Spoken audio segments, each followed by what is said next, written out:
संविधानले दिएको सङ्घको अधिकार क्षेत्र के हो, प्रदेशको अधिकार क्षेत्र के हो, स्थानीय तहको अधिकार क्षेत्र के हो सो अन्तर्गत आफ्नो स्थानीय तहका आफ्ना अधिकार क्षेत्र अन्तर्गत रहेर काम गर्नको लागि, फर्दर फेसिलिटेट गर्नको लागि स्थानीय सरकार सञ्चालन ऐन 2074 आएको हो।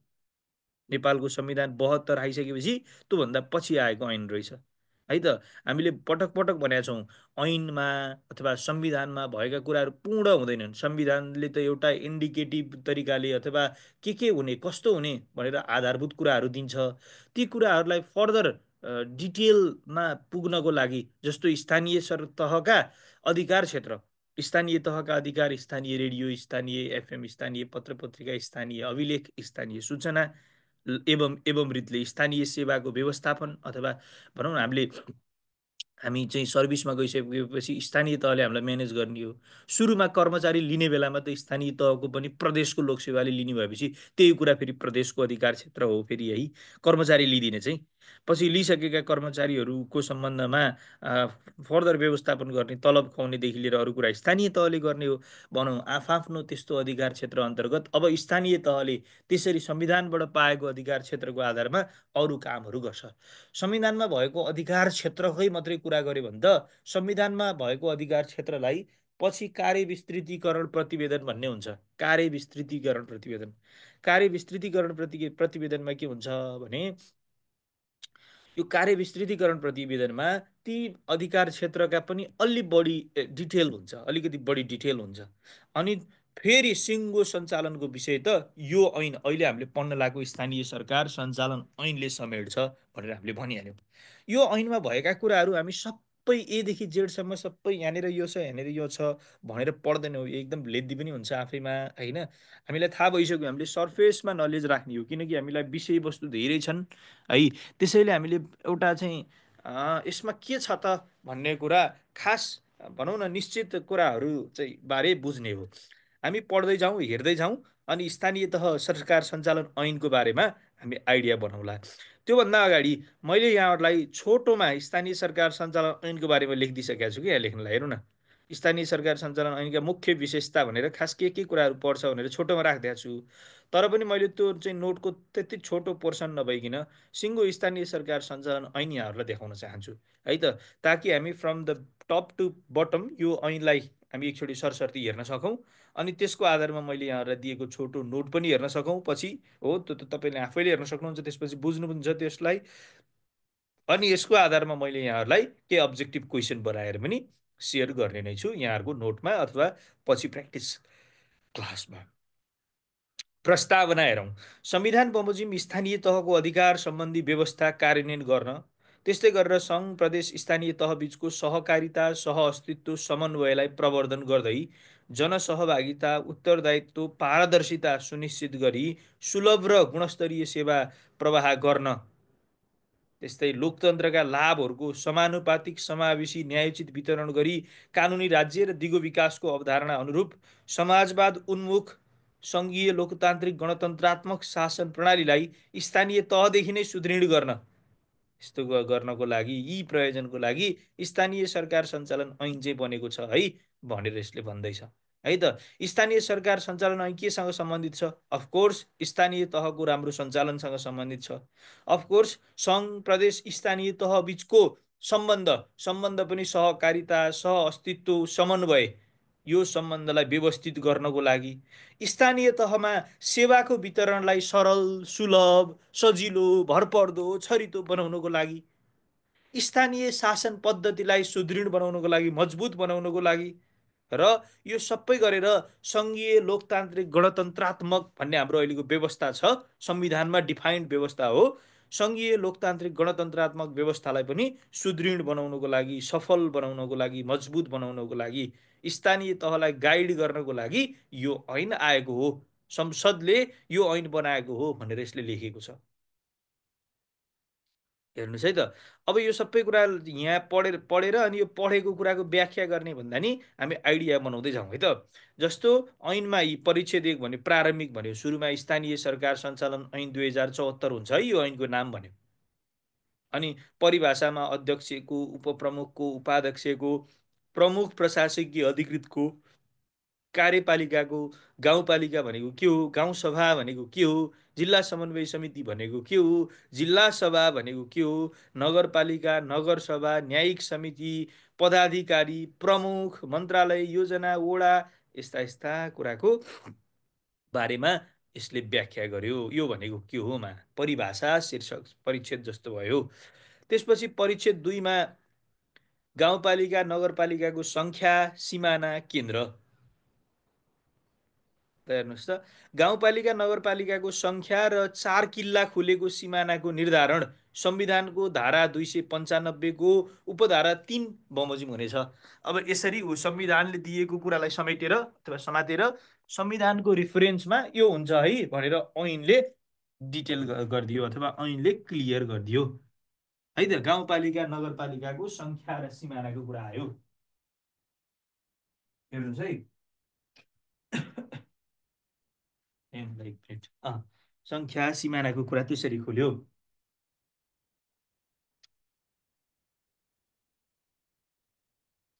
त्यस्तै गरी हेर्नु होला है, 1 मिनट मैले यहाँ देखाइदिएको कुराहरू हेर्दै गर्नु होला है। जस्तो गाउँपालिका नगरपालिकाको नाम केन्द्रको बारेमा सरसर्ती हेर्नु होला त।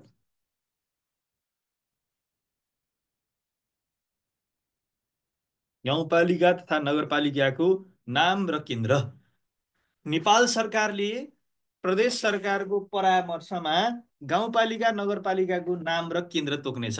कति इन्ट्रेस्टिङ कुरा छ हेर्नु न। अब हामीले जान्नुपर्ने कुरा नै यस्तै यस्तै त हो नि। गाउँपालिका नगरपालिकाको नाम तोक्ने, केन्द्र तोक्ने त नेपाल सरकारले रहेछ है भनेर बुझ्नु पर्यो। अब हामीले कति कुरा बुझ्ने, कति नयाँ नयाँ कुराहरू, कति चाहिँ कुराहरू बुझ्ने सर।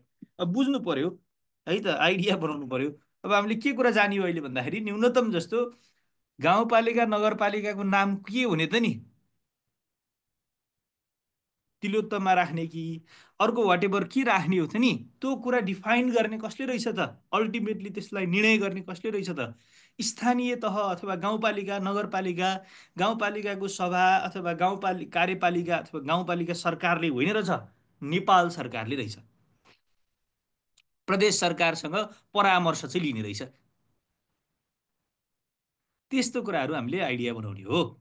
गाउँपालिका नगरपालिकाको केन्द्रको लागि आवश्यक पर्ने जग्गाको क्षेत्रफल, भौतिक पूर्वाधार, जग्गाको क्षेत्रफल, भौतिक पूर्वाधार, यसै गरी गाउँपालिका नगरपालिकाको लागि चाहिने, केन्द्रको लागि चाहिने, गाउँपालिका नगरपालिका केन्द्रको लागि है, जग्गाको क्षेत्रफल, भौतिक पूर्वाधार, अन्य विषयको न्यूनतम मापदण्ड नेपाल सरकारले निर्धारण गरे बमोजिम हुनेछ। अहिले यहाँहरूले याद गर्नुहुन्छ नि, धेरै जस्तो गाउँपालिका नगरपालिकाको भवनहरू, अहिले नयाँ बन्ने भवनहरू चाहिँ उस्तै उस्तै खालको बनेको याद गर्नुहुन्छ। भनेपछि नेपाल सरकारले एउटा मापदण्ड बनाइदिएर छ, यस्तो खालको यस्तो चाहिँ भवन बनाउनु पर्छ भनेर हो। भनेपछि यस्तो पनि नेपाल सरकारले बनाइदिने रहेछ। गाउँपालिका नगरपालिकाको नाम केन्द्र हेरफेर गर्नु परेमा सम्बन्धित सभामा तत्काल कायम रहेका सदस्य सङ्ख्याको 2/3 बहुमतले पारित गरेको प्रस्ताव कार्यपालिकाले प्रदेश सरकार मार्फत केन्द्र सरकारमा पठाउनु पर्नेछ। अब गाउँपालिका नगरपालिकाको नाम केन्द्र हेरफेर गर्नु पर्यो भने जसले निर्धारण गरेको उसैले हो हेरफेर गर्ने अधिकार राख्ने त। तर यो कुरा आवश्यक भयो भने अब स्थानीय तहबाटै, स्थानीय तहको सभाबाट, स्थानीय तहको व्यवस्थापिकाबाट, बुझ्दै हुनुहुन्छ नि होइन? मैले अहिले सभाबाट व्यवस्थापिकाबाट भने अब यो टर्मिनोलोजीहरू अथवा आइडिया नयाँ भएको छैन नि होइन?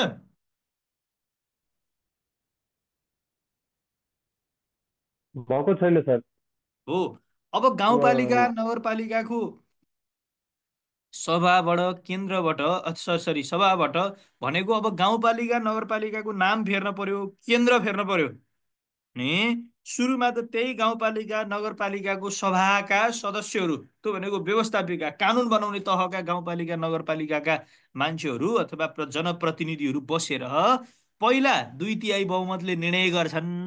अनि त्यो निर्णय गरेपछि हामीले त यसरी यसरी नाम र केन्द्र फेर्ने भयो भनेर त्यो 2/3 100जनामा 66जनाले 67जनाले त्यस्तो निर्णय गरेपछि अनि प्रदेश सरकारलाई पठाउँछन्। ल न, नेपाल सरकारमा पठाउनको लागि हजुरहरूले यस्तो प्रस्ताव हामीले पठाएको छौँ, हजुरहरूले पनि त्यहाँबाट फरवर्ड गर्नु पर्यो भनेर पठाउँछन्। अनि प्रदेशले नेपाल सरकारमा पठाउँछ। अनि नेपाल सरकारले उपयुक्त देखेमा ठिकै त हो भन्ने लाग्यो भने नाम वा केन्द्र हेरफेर गर्न सक्छ। है त। अब जस्तो केन्द्र हेरफेर गर्ने बारेमा अरू डिटेलमा छ, अरू सबै चाहिँ जान्न परेन के, है त। जान्दा राम्रो भयो, कुरा बुझ्नु हो। जान्दा चाहिँ राम्रो भयो, तर एटलिस्ट त्यसरी केही सर्फेसमा अथवा बाहिरको कुराहरू सामान्य ज्ञान हामीले राख्ने। अब गाउँपालिका नगरपालिकाको ओडाको सङ्ख्या सिमाना कतिवटा ओडा रहने, कुन ओडा कहाँदेखि कहाँसम्मको हुने, यस्ता कुराहरू पनि नेपाल सरकारले नै नेपाल सरकारले नै निर्णय गर्ने हो, है त। नेपाल सरकारले नै निर्णय गर्ने हो। त्यो भनिरहँदाखेरि परीक्षामा आउन सक्ने, अफकोर्स हामीले छलफल गरेका कुरा सबै महत्त्वपूर्ण छन्। अर्को कुरा, गाउँपालिकामा कम्तीमा 5 र बढीमा 21 वडा सङ्ख्या है, नेपाल सरकारले नै तोक्ने हो, थाहा पाइसक्यौँ हामीले। गाउँपालिकामा कम्तीमा 5 र बढीमा 21, त्यस्तै गरेर नगरपालिकामा कम्तीमा 9 र बढीमा 35वटा ओडा हुने गरी निर्धारण गर्नुपर्ने कानुनी व्यवस्था छ। भनेपछि ओडाको सङ्ख्या पनि कति हुँदो रहेछ भनेर यहाँहरूले अब भन्न सक्नुहुन्छ। गाउँपालिकामा हो भने 5 देखि 21सम्म बढीमा, नगरपालिकामा हो भने 9 देखि 35सम्म बढीमा। अब यस्तो यो ओडाहरू बनाउने बेलामा कस्ता कुराहरू हेरेर बनाउने त नि, यत्तिकै यहाँदेखि यहाँसम्म राखिदिउँ भनेर त होइन। त्यहाँनिर ओभरअल जनसङ्ख्याको पनि डिस्ट्रिब्युसनको अवस्था के छ, भूगोल, त्यो भूगोलको अनुकूलता विशिष्टताका कुराहरू के छन्, भाषा संस्कृति सामाजिक विशिष्टता के छ, सेवा सुविधाका कुराहरू, विद्यमान भौतिक पूर्वाधारको अवस्था कस्तो छ, यी कुराहरू हेरेर चाहिँ ओडाको क्षेत्रफल डिफाइन हुने हो। अब ओडाको सङ्ख्या सिमानाहरू नेपाल सरकारले नै हेरफेर गर्ने हो, किनकि सङ्ख्या सिमाना निर्धारण नेपाल सरकारले गरेपछि अब हेरफेर गर्ने नै नेपाल सरकारले हो। अब त्यसको लागि पनि भनेको जस्तो स्थानीय तहको सभाले त्यस्तो निर्णय गर्छ, अनि त्यो निर्णय प्रदेश सरकारलाई पठाउँछ, अनि प्रदेश सरकारले नेपाल सरकारलाई पठाउँछ, अनि ओडाको सङ्ख्या र सिमाना हेरफेर हुन्छ। जोस् यसमा सर्वे सर्वा यसलाई अल्टिमेट निर्णय गर्ने अधिकार चाहिँ नेपाल सरकार सँग रहेछ है भनेर हामीले बुझ्नु पर्यो। ठिक छ। अब गाउँपालिका नगरपालिका आपसमा गाभ्ने बारेमा पनि कानुनमा परिकल्पना गरेको रहेछ। अहिले भएका 753 गाउँपालिका मध्ये 2-3टा गाउँपालिकाहरू गाभ्ने के, मर्ज गर्ने। अहिले ब्याङ्कहरू मर्ज गरेको, फाइनान्सहरू मर्ज गरेको, सहकारी संस्थाहरू मर्ज गरेको सुन्छौँ नि हामी।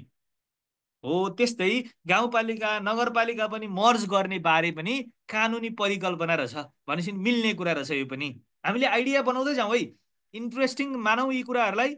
ए यस्तो यस्तो कुरा रहेछ नि त, यस्तो कुरा रहेछ भनौँ, थोरै थोरै सामान्य नलेज राख्दै राख्दै जाउँ है। मैले भनिहालेँ यी कुराहरू कभर हुने गरेर मैले यहाँहरूलाई नोट पनि, तपाईँहरूको अगाडि यो पिडिएफ वाला स्क्रिन आइरहेछ नि होइन, मतलब हामी हजुर सर, यो आइरहेको छ सर। 7 नम्बरको अहिले गाउँपालिका वा नगरपालिका एक आपसमा गाभिन सक्ने भन्ने हो छ। हो हो भेरी गुड, ल ठिक छ, यही हो मैले देखाउन खोजेको, यही हो है त। ल गाउँपालिका नगरपालिका गाभ्ने बारेमा पनि कानुनले परिकल्पना गरेको रहेछ है।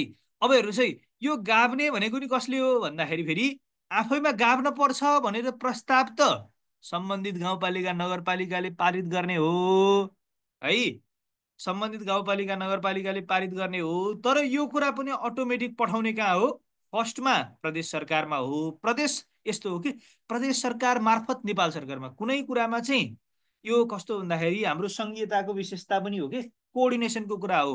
गाउँपालिकाले नगरपालिकाले सिधै सङ्घसँग कोअर्डिनेट नगर्ने भनेको पनि हो एक।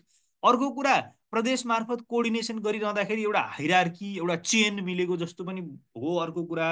त्यति मात्रै होइन, हाइरार्की मिलाउनलाई, चेन मिलाउनलाई मात्रै नभई प्रदेशको पनि सहभागिताको विषय हो है त। जस्तो प्रदेश सरकारमा पठाइसकेपछि प्रदेश सरकारले पनि त्यो विषयमा भ्यालु एड गरेर अनि सङ्घ सरकारलाई पठाउँछ अथवा केन्द्र नेपाल सरकारलाई पठाउँछ भनेर हो है त।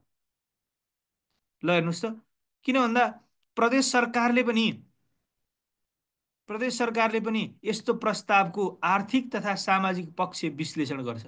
प्रदेश सरकार बिचमा यत्तिकै मिडिएटर जस्तो मात्रै, एउटा चाहिँ च्यानल जस्तो मात्रै छैन। प्रदेशले के गर्छ त, यसरी गाभ्नी भयो भनेर स्थानीय तहबाट आइसकेपछि, सम्बन्धित स्थानीय तहहरूको 2/3 बहुमतबाट त्यसरी विषय आइसकेपछि, प्रस्ताव आइसकेपछि अब प्रदेशले पनि के गर्छ त, त्यो प्रस्ताव उप त्यसको आर्थिक सामाजिक पक्ष के छ भनेर विश्लेषण गर्छ, अनि विश्लेषण गरेर नेपाल सरकार समक्ष सिफारिस गर्छ। अनि नेपाल सरकारले ठिकै त हो नि, यो दुईटा मर्ज गर्ने बारेमा गाउँपालिका नगरपालिकाको सम्बन्धित निर्णय छँदैछ। त्यसपछि प्रदेशले पनि यो कुराको आधारमा विश्लेषण गर्यो ठिकै हुन्छ भन्यो, ल ठिकै छ यो दुईटा चाहिँ गाउँपालिकालाई नगरपालिकालाई मर्ज गरिदिउँ। अब मर्ज गरिसकेपछि त नयाँ गाउँपालिका नगरपालिकाको नाम हुने भयो, दुईटा मध्ये तिनटा मध्ये एउटा नयाँ नाम डिफाइन हुनुपर्ने भयो, अथवा तिनटैलाई नाम मर्ज गरेर एउटै नाम बनाउनु पर्ने भयो, जसरी पनि एउटा हुने भयो। त्यसको ओडाको सङ्ख्या, त्यस्तै गरेर सिमाना केन्द्रहरू पनि नयाँ हुने भइसकेपछि अब अफकोर्स नयाँ चाहिँ त्यस्तो तोक्ने अधिकार पनि स्वभावैले कसलाई रहने भयो, नेपाल सरकारलाई रहने भयो है त। आइडिया वाइज हाम्रो कानुनले यस्ता यस्ता कुराहरू गर्दै गर्दै गएको छ। यति मात्रै कुरा होइन नि त, स्थानीय सरकार सञ्चालन ऐनमा त सिङ्गो सेवा व्यवस्थापनका कुराहरू छन्। अस्ति मैले तपाईँहरूलाई नै हुनुपर्छ हो प्रदेशको अधिकारका सूचीहरूमा अथवा लेख्नुहोस् भनेर प्र्याक्टिस क्वेसन हुन त तपाईँहरूलाई लेख्ने छैन भनेपछि मैले कोसीलाई दिएको। हजुर सर। मैले कोशी प्रदेशलाई चाहिँ के भनेको थिएँ भने प्रदेशको अधिकार क्षेत्रहरू कुनै 10वटा अधिकार क्षेत्रहरू बारे लेख्नुहोस् भनेको थिएँ। त्यसपछि नेक्स्ट क्वेसनमा एक दिन स्थानीय तहको अधिकार क्षेत्रहरू बारे लेख्नुहोस् भनेको थिएँ कि। जस्तो अहिले मैले यहाँहरूलाई सेयर गरेको थिएँ, स्थानीय तहको अधिकार क्षेत्र भन्ने बित्तिकै अब स्थानीय प्रहरी अथवा नगर प्रहरी, स्थानीय तहको अधिकार क्षेत्रमा स्थानीय तहभित्र सहकारी संस्था, स्थानीय तहको अधिकार क्षेत्रमा स्थानीय सेवा, अहिले आइसकेको छ यो कुरा, स्थानीय सेवा व्यवस्थापन, स्थानीय तहको अधिकार क्षेत्रमा स्थानीय स्तरमा स्थानीय तहमा उठाइने करहरू, त्यो भित्र सम्पत्ति कर, घर बहाल कर, हामी जग्गा घरमा भाडामा बस्यौँ भने पनि हामीले त्यो भाडामा हरेक महिना चाहिँ आफ्नो ल्यान्डलर्डलाई भाडा तिरिरहँदाखेरि 10,000 रुपियाँ भाडा छ भने सर्टेन पैसा डिडक्ट गरेर करको रूपमा डिडक्ट गरेर त्यो कर चाहिँ सम्बन्धित कर कार्य स्थानीय तहमा दाखिल गरिदिएर बाँकी पैसा घरबेटीलाई दिने भन्ने आइडिया छ। स्थानीय कर उठाउने, सम्पत्ति कर उठाउने, घर जग्गा रेजिस्ट्रेसन शुल्क उठाउने, सवारी साधन कर उठाउने, यस्ता यस्ता सवारी साधन कर उठाउने भनिरहँदाखेरि प्रदेशको पनि त्यस्तो अधिकार छ। अधिकार त दोहोरिने खप्टिने भइ नै हाल्छ है। सङ्घमा भएको अधिकार प्रदेशमा पनि हुने हुन्छ, साझा अधिकारहरू पनि हुन्छन्। यद्यपि अहिले के भन्दैछौँ हामी, स्थानीय तहको यस्ता अधिकारहरू, स्थानीय सेवा, स्थानीय तथ्याङ्क, स्थानीय अभिलेख, स्थानीय स्तरमा आधारभूत र माध्यमिक शिक्षा है त, यस्ता यस्ता कुराहरू चाहिँ स्थानीय तहको अधिकार क्षेत्रका विषयहरू हुन्। स्थानीय स्तरका तहका अरू अधिकारमा विपद व्यवस्थापन, ज्येष्ठ नागरिकहरूको व्यवस्थापन, भाषा संस्कृति ललित कलाको व्यवस्थापन, बेरोजगारहरूको तथ्याङ्कहरू राख्ने, खानेपानी, त्यस्तै गरेर सानो स्केलका लघु जलविद्युत, त्यस्तै गरेर अल्टरनेटिभ इनर्जीहरू सोलरहरू जस्तो यी कुराहरू स्थानीय तहको अधिकारका कुराहरू हुन्। त्यति मात्रै होइन, स्थानीय सभा, स्थानीय सरकार, स्थानीय न्यायिक समिति, यी कुराहरू पनि स्थानीय तहका अधिकार अन्तर्गत पर्दछन्। अब यो सबै अधिकारहरू अथवा यो सबै काम गर्ने सम्बन्धमा स्थानीय तहको कार्यपालिका, स्थानीय तहको व्यवस्थापिका त भनेको स्थानीय सभा हो, स्थानीय तहको न्यायिक समिति, अनि स्थानीय तहसँग अरू प्रदेश सङ्घको कोअर्डिनेसन, स्थानीय तहसँग अरू प्राइभेट अर्गनाइजेसन लगायतको कोअर्डिनेसन हो भने पनि एउटा रेफरेन्स यसमा है त। त्यो मात्रै अब अझ त्यसमाथि हामीले अगाडि सुरु गरेको स्थानीय तहको सङ्ख्या निर्धारणदेखि लिएर यसको भूगोल, सीमा, वडाको सङ्ख्या, यस्ता यस्ता कुराहरू यो ऐनले समेट्दो रहेछ। हामी त्यही कुरा चाहिँ अहिले छलफल गर्दैछौँ। ठिक छ। अब ल हेर्नुहोस् है त, यी गाभियो, आपसमा गाभियो, मर्जरको कुरा पनि हामीले आइडिया बनाइसक्यौँ। ल हेर्नुहोस् है, अब मर्जरको सम्बन्धमा भएको निर्णय कार्यान्वयन त्यसपछि लगत्तै हुने निर्वाचनदेखि लागू हुनेछ। अहिले आज मर्ज भयो भने अब यो कुरालाई अब आउने निर्वाचनपछि लागू गर्न प्र्याक्टिकल पनि हुन्छ, त्यसैले कमिङ निर्वाचनपछि लागू हुनेछ भनेर भन्यो। अब नगरपालिकाको वर्गीकरण नेपाल सरकारले चाहिँ अब नगरपालिकाको वर्गीकरण, अब नगरपालिकाभित्र जस्तो हिमाली जिल्लाको हिमाली क्षेत्रमा कम्तीमा 10,000, हिमाली जिल्लाको पहाडी क्षेत्र तथा पहाडी जिल्लामा कम्तीमा 40,000, भित्री मधेसका जिल्लामा कम्तीमा 50,000, तराईका जिल्लामा कम्तीमा 75,000, काठमाडौँ उपत्यकाभित्रका जिल्लामा कम्तीमा 1 लाख स्थायी बासिन्दा भएको नगरपालिका हुनको लागि न्यूनतम आधारहरू जस्तोमा हामीले पहिला 7 8 9 पनि पढ्थ्यौँ, यो सामाजिकतिर कतै है त, थोरै थोरै कुरा पढ्थ्यौँ यो बारेमा। जे होस्, कानुनले के भन्यो, नगरपालिका हुनको लागि कति जनसङ्ख्या चाहिन्छ भन्यो भने अब यो पनि हिमाली जिल्लाको हिमाली क्षेत्रमा चाहिँ 10,000 चाहिँदो रहेछ एटलिस्ट है त। त्यही कुरा फेरि हिमाली जिल्लाको पहाडी क्षेत्र अथवा पहाडी जिल्लामा 40,000 चाहिँदो रहेछ भनेपछि धेरै रहेछ, 10 40 75 1 लाखसम्म रहेछ है भन्ने। अब कण्ठ कुनमा के सबै कुरा कण्ठ गर्न पोसिबल हुँदैन है त, कतिपय कुरा स्किप पनि गर्न सकिन्छ। त्यति मात्रै होइन, यो त सङ्ख्याको कुरा भयो, जनसङ्ख्याको कुरा भयो। त्यो बाहेक पछिल्लो 5 वर्षको औसत वार्षिक आन्तरिक आय हिमाली क्षेत्रको भए कम्तीमा 1 करोड रुपियाँ, अन्य जिल्लामा भए कम्तीमा 3 करोड रुपियाँ भएको। यो भएपछि ऊ नगरपालिका बन्न सक्ने कुरा रहेछ। सडक, सडक पेटी, विद्युत, खानेपानी, सञ्चार, त्यस्तै अन्य न्यूनतम सहरी सुविधा भएको, फोहोर मेला मैला व्यवस्थापन गर्न ल्यान्डफिल साइटको उचित प्रबन्ध भएको भनेपछि अब यी कुराहरू भएको आधारमा गाउँपालिका नगरपालिका डिफाइन गर्ने कुरा रहेछ। गाउँपालिका नगरपालिका डिफाइन गर्ने कुरा रहेछ यी विषयको आधारमा है त। के भएको, कस्तो कस्तो कुराहरू भएको। अब उपमहानगरपालिका हुनको लागि के, उपमहानगरपालिका हुनको लागि कम्तीमा 2 लाख स्थायी बासिन्दा भएको। अब यो चाहिँ हामीले याद गर्न सक्छौँ, किन भन्दा यहाँनिर भूगोल यस्तो वर्गीकरण छैन। जनसङ्ख्याको हिसाबले उपमहानगरपालिका हुनको लागि कम्तीमा 2 लाख स्थायी बासिन्दा हुन पर्दो रहेछ। ठिक छ। पछिल्लो 5 वर्षमा वार्षिक रूपमा औसतमा 25 करोड रुपियाँ कमाइ भएको अथवा आम्दानी के आन्तरिक आय भएको हुनुपर्छ। आन्तरिक आय भनेको आफ्नै स्रोतबाट बनाएको, कलेक्ट भएको आय। कम्तीमा 100 शय्याको, 100 बेडको एउटा हस्पिटल सहित कम्तीमा 200 शय्याको अस्पताल सुविधा भएको है। भनेको जम्मा जम्मी अस्पताल सुविधा 200, तर एउटै हस्पिटल चाहिँ कम्तीमा एउटा शय्या, 100 शय्याको हुन पर्ने। यस्ता यस्ता कुराहरू चाहिँ उपमहानगरपालिका हुनको लागि न्यूनतम मानक रहेछ। त्यस्तै महानगरपालिका हुनको लागि कम्तीमा 5 लाख स्थायी बासिन्दा हुन पर्दो रहेछ।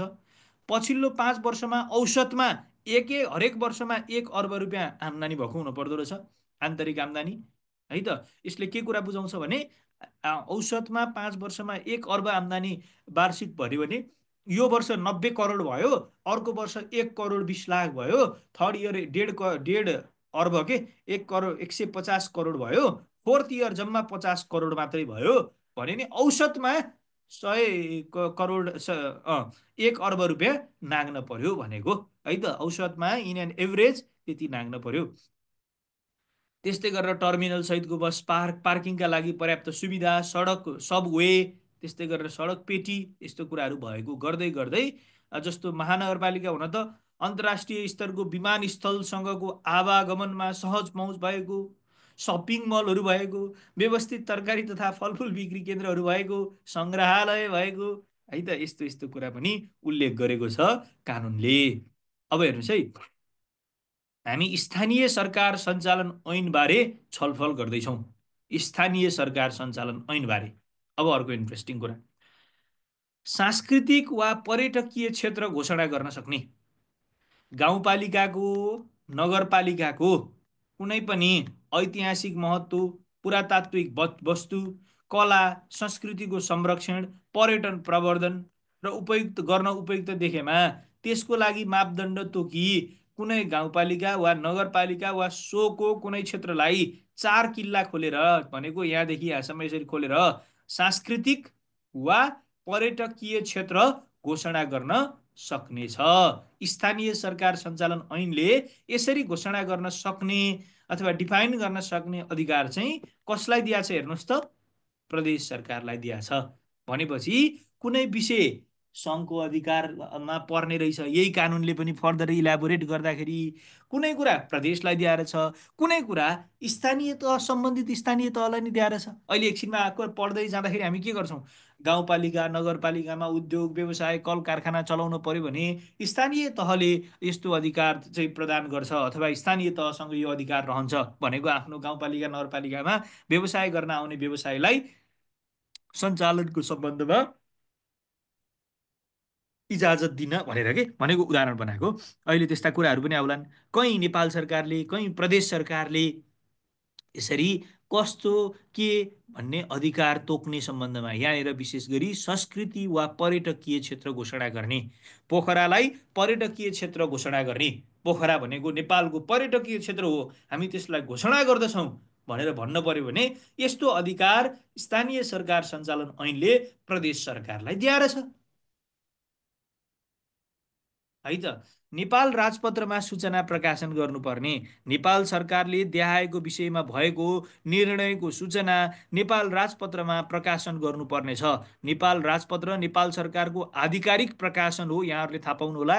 हामीले राजपत्राङ्कित, राजपत्र अनङ्कित भनेर भनेका थियौँ है। राजपत्र भनेको सरकारको आधिकारिक एउटा पत्रिका हो भन्ने बुझौँ हामी है त। राजपत्रमा सङ्ख्या अरी भन्ने हुन्छ। राजपत्र विभिन्न 6वटा भागमा प्रकाशन हुन्छ, यहाँहरूलाई जिकेमा पनि याद होस्। नेपाल राजपत्रमा विभिन्न 6वटा भागहरू रहन्छन्। जे होस्, यो राजपत्र भनेको गभर्मेन्टले अफिसियल सूचना डिसेमिनेट गर्ने, डिस्ट्रिब्युट गर्ने प्लेटफर्म हो भन्ने बुझौँ। Official platform. केही महत्त्वपूर्ण निर्णयहरू भयो भने त्यो राजपत्रमा राख्नु पर्दो रहेछ।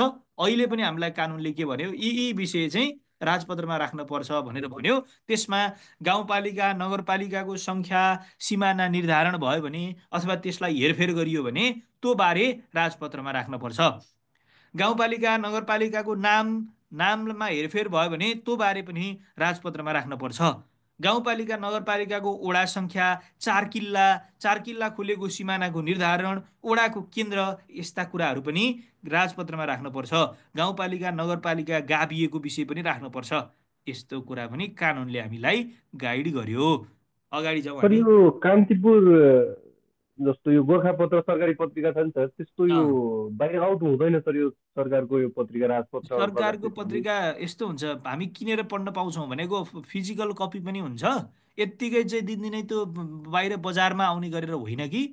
नेपाल राजपत्रको सम्बन्धमा हामीले सूचना प्रसारण गर्ने चाहिँ निकाय अथवा आन्तरिक मामिला हेर्ने गृह हेर्ने मन्त्रालय, यस्तोमा गएर चाहिँ हामी यो मितिको यस्तो राजपत्र ल्याउनुहोस् भन्न सक्छौँ। एक, त्यसको लागि हामीले 20 रुपियाँ 22-25 रुपियाँ सटेन उसले तोकेको चार्ज तिरेर त्यो राजपत्र पाउन सक्छौँ। 1 नम्बर। 2 नम्बर, राजपत्र प्रकाशन भएको कुरा अथवा राजपत्र चाहिँ वेबसाइटमा पनि राखिन्छ। हामी सजिलै राजपत्र एक्सेस गरेर सम्बन्धित कुन बेलाको कुन सङ्ख्या हो कि अरी हो कि कुन टाइमको हो, त्यसरी खोजेर हामी राजपत्रका पुराना निर्णयहरू पनि हामी फेला पार्न सक्छौँ। जस्तो यी नगरपालिकाको नामहरू, नगरपालिकाको सीमा, यी सबै कुराहरूको यो निर्धारण छ नि, यो पनि हामी राजपत्रमा भेट्टाउँछौँ। अब अहिले पनि हामीलाई कुनै कुरामा कन्फ्युजन भयो, आफ्नो गाउँपालिका, स्थानीय तह, नगरपालिका अथवा राजपत्रमा प्रकाशन हुने जे विषय छन् नि, हो के रहेछ त, त्यति बेलाकै राजपत्र हेरिदिउँ नि त भनेर हामी गएर राजपत्रको आर्काइभ छ, त्यो आर्काइभबाट हामी राजपत्र निकालेर हेर्न पनि सक्छौँ वेबसाइटबाट है त। त्यो सबै पब्लिक बनाउने, तपाईँले भने जस्तो कान्तिपुर पत्रिका जस्तो चिया पसलहरूमा बेच्दै हिँड्ने डकुमेन्ट नभइकन सबैको लागि चाहियो भने एक्सेसिबल डकुमेन्ट चाहिँ हो। लुकाएर राख्ने डकुमेन्ट नभई सबैलाई देखाउने नै डकुमेन्ट हो। तर कान्तिपुर अन्नपूर्ण जस्तो चाहिँ होइन है त। ए यो डेली चाहिँ आउनु सर, यो चाहिएको बखत मात्र यो प्रकाशन गर्ने सर? हो, महत्त्वपूर्ण निर्णयहरू भएपछि यो आउने हो है त। अब गाउँपालिका नगरपालिकाको काम, कर्तव्य, अधिकारहरू। अब गाउँपालिका नगरपालिकाको काम, कर्तव्य, अधिकार संविधानको अनुसूची 8मा उल्लेख भए बमोजिम हुनेछ। 1 नम्बरमै त्यही कुरा लेख्यो। ठिकै हो, हामीले यो बारेमा आइडिया बनाइसकेका छौँ है त। उपदफा 1को सर्वसामान्यतामा प्रतिकूल असर नपर्ने गरी भनेको छ, हेर्नु न। माथि यो संविधानमै भएका, अनुसूची 8मै भएका विषय अथवा अनुसूची 8मा के छ, हामीले संविधान त स्पेसिफिक संविधान पढेनौँ। लुम्बिनीमा हामीले पढेनौँ नि, होइन, कोशीमा पढेका थियौँ है। हजुर सर, पढाएको थियो। संविधानमा भएका कुराहरू हामीलाई रिलेट धेरैतिर हुन्छ के, जिकेतिर पनि आइहाल्छ, दोस्रोतिर पनि आउँछ आउनलाई। हामीले संविधानको विषयलाई पढेनौँ भनेर फेरि हामी वरि हुन त परेन। हाम्रो पाठ्यक्रमले गाइड गरे अनुसार हामी पढ्दै आइरहेछौँ। हामीले कोशीको हकमा चाहिँ सुरुमै हामी संविधान पढाएको थियौँ, अलि बढी चाहिँ उहाँहरू फ्यामिलियर हुनुहुन्थ्यो संविधानको कुरा निकालेपछि। अहिले मैले यहाँहरूलाई के भन्दछु भने राम्रोसँग ध्यान दिएर सुन्नु होला। हाम्रो देशको संविधान हाम्रो देशको मूल कानुन हो, कुनै पनि डाउट छैन त्यसमा त। सबैजना सुन्दै हुनुहुन्छ? हामी कतिजना पुगेका छौँ अहिले? 11जना 10जना छौँ है, म बाहेक। ल, राम्रो छ तपाईँहरूको उपस्थिति। तपाईँहरूले मलाई आफ्नो एक्सर्साइज होमवर्कहरू सेयर गर्नु भएको छैन। पछि आउने साथीहरूलाई हामी जानकारी दिउँ। सर सैया भनेको बेड हो सैया भनेको हस्पिटलको बेड हो, एकदम सही कुरा है, सबिनाले सोध्नु भएको छ। यो पछि आउने साथीहरूलाई हामी खबर गराउँ। हाम्रो साथीले यहाँ हामीलाई कुन साथीले हो भने पक्नुहोस् है त, म सम्झिन्छु। रोहितले हुनुपर्छ। रोहितले हामीलाई यहाँ क्वेसन सेयर गरिदिनु भएको छ हो। सुरुमा हामीलाई क्वेसन राखिदिनु भएको छ च्याट बक्समा, तपाईँहरूको जस्तै परीक्षामा आएको क्वेसन जिकेको। यो क्वेसनलाई ए सबैले हेर्नु होला। च्याट बक्समा भएको 6-7वटा पेज छ। त्यो क्वेसन जिकेको अथवा यो अब्जेक्टिभ क्वेसनको लागि इम्पोर्टेन्ट छ। यो कुरा गरिरहँदाखेरि हाम्रो त्यो पर्टिकुलर क्वेसनमा भएका क्वेसनहरू कुनै कुनै हाम्रो पाठ्यक्रमभन्दा बाहिरका पनि होलान्। हाम्रो पाठ्यक्रमभन्दा बाहिरका नि होलान् के हुनलाई, तर पाठ्यक्रमभित्रका क्वेसन पनि उत्तिकै छन्। त्यसैले यो क्वेसन चाहिँ अहिले कुनै समयमा मिलाएर डाउनलोड गरेर हेर्नु होला। एक अर्को कुरा, हामीले परीक्षाको दृष्टिकोणले हामीलाई त अब्जेक्टिभ क्वेसन अथवा वस्तुगत बहुवैकल्पिक प्रश्नहरू आउने हो के अरे, चारवटा अप्सनमा एउटा अप्सन टिक लाउने गरेर आउने हो। मैले जाँचमा यहाँहरूलाई भने तपाईँहरू जस्ता साथीहरूले दिएको जाँचलाई मैले हेर्छु, कतिपयले कि नै लेख्न बिर्सिनुहुन्छ, कतिपयले नामहरू लेख्नमा त्रुटि गर्नुहुन्छ। हामीले एउटा पेपरमा त्रुटि गऱ्यौँ भने उनीहरूले अर्को पेपर दिँदैनन् के है त। अनि तपाईँले चाहिँ नाम लेख्दाखेरि त्रुटि भयो तर आफ्नो रोल नम्बरहरू लेख्दाखेरि त्रुटि भएन भने तपाईँको भोलि त्यो रोल नम्बरले पनि तपाईँलाई चाहिँ ट्रेस गर्न सकिन्छ कि। भनेको नाम मात्रै त्यहाँ काफी छैन, नामै तपाईँले एक थोक लेख्नुपर्ने ठाउँमा अर्को थोक त पक्कै लेख्नुहुन्न होइन। तर त्यहाँ गोलो लाउँदा अर्दा केही त्रुटिहरू आउन सक्छ नि। अब त्यो त्रुटि आयो भने त्यो तपाईँहरूलाई त्यो जाँच्ने मान्छेले अथवा भनौँ न सरी निरीक्षकले के अगाडि गार्ड बस्ने मान्छेले चाहिँ छुट्टै अर्को नयाँ कपी ल्याएर दिँदैन। दियो भने पनि तपाईँले फेरि त्यो सबै कुरा लेख्नलाई तपाईँलाई टाइम नहुन सक्छ। त्यसैले इक्जाममा हामी कति पनि स्ट्रेसफुल हुँदैनौँ। मानव बिग्रियो भने पनि टेक इट इजी, बिग्रियो त ठिकै छ, बिग्रियो बन्ला नि त, त्यहाँ त्यत्रो मेकानिजम छ। तपाईँको नाम, बुवाको नाम, आमाको नाम, तपाईँको रोल नम्बर सबै थोक राख्न लगाएको छ। त्यो राख्न लगाएकै एक थोक बिग्रियो भने अर्को थोकबाट ट्रेस हुन्छ भनेर पनि हो है त। त्यसरी ए ठिकै छ भनेर मतलब त्यसलाई पोजिटिभ लिनु पऱ्यो। कतिपय साथीहरू नि आत्तिनुहुन्छ, डराउनुहुन्छ, रोइदिनुहुन्छ कोही त, त्यस्तो नगर्नु होला। एकदमै कन्फिडेन्स, आफ्नो नामहरू लेख्ने गर्ने कुरा, कीहरू लेख्ने कुरा, अनि टाइम म्यानेज गर्ने कुरा छोड्दै, मैले अस्ति पनि यहाँहरूलाई भनेको छु, पढ्दै जाने, ठिक छ यो आयो त्यसमा टिक लगाइहाल्ने, अर्को आएन अनि त्यसलाई छोड्ने, पछि आउँला भनेर छोड्ने बानी हुन्छ कसैको। पछि आउँला भनेर छोड्यो भने त्यो पछि आउन निकै गाह्रो हुन्छ फेरि।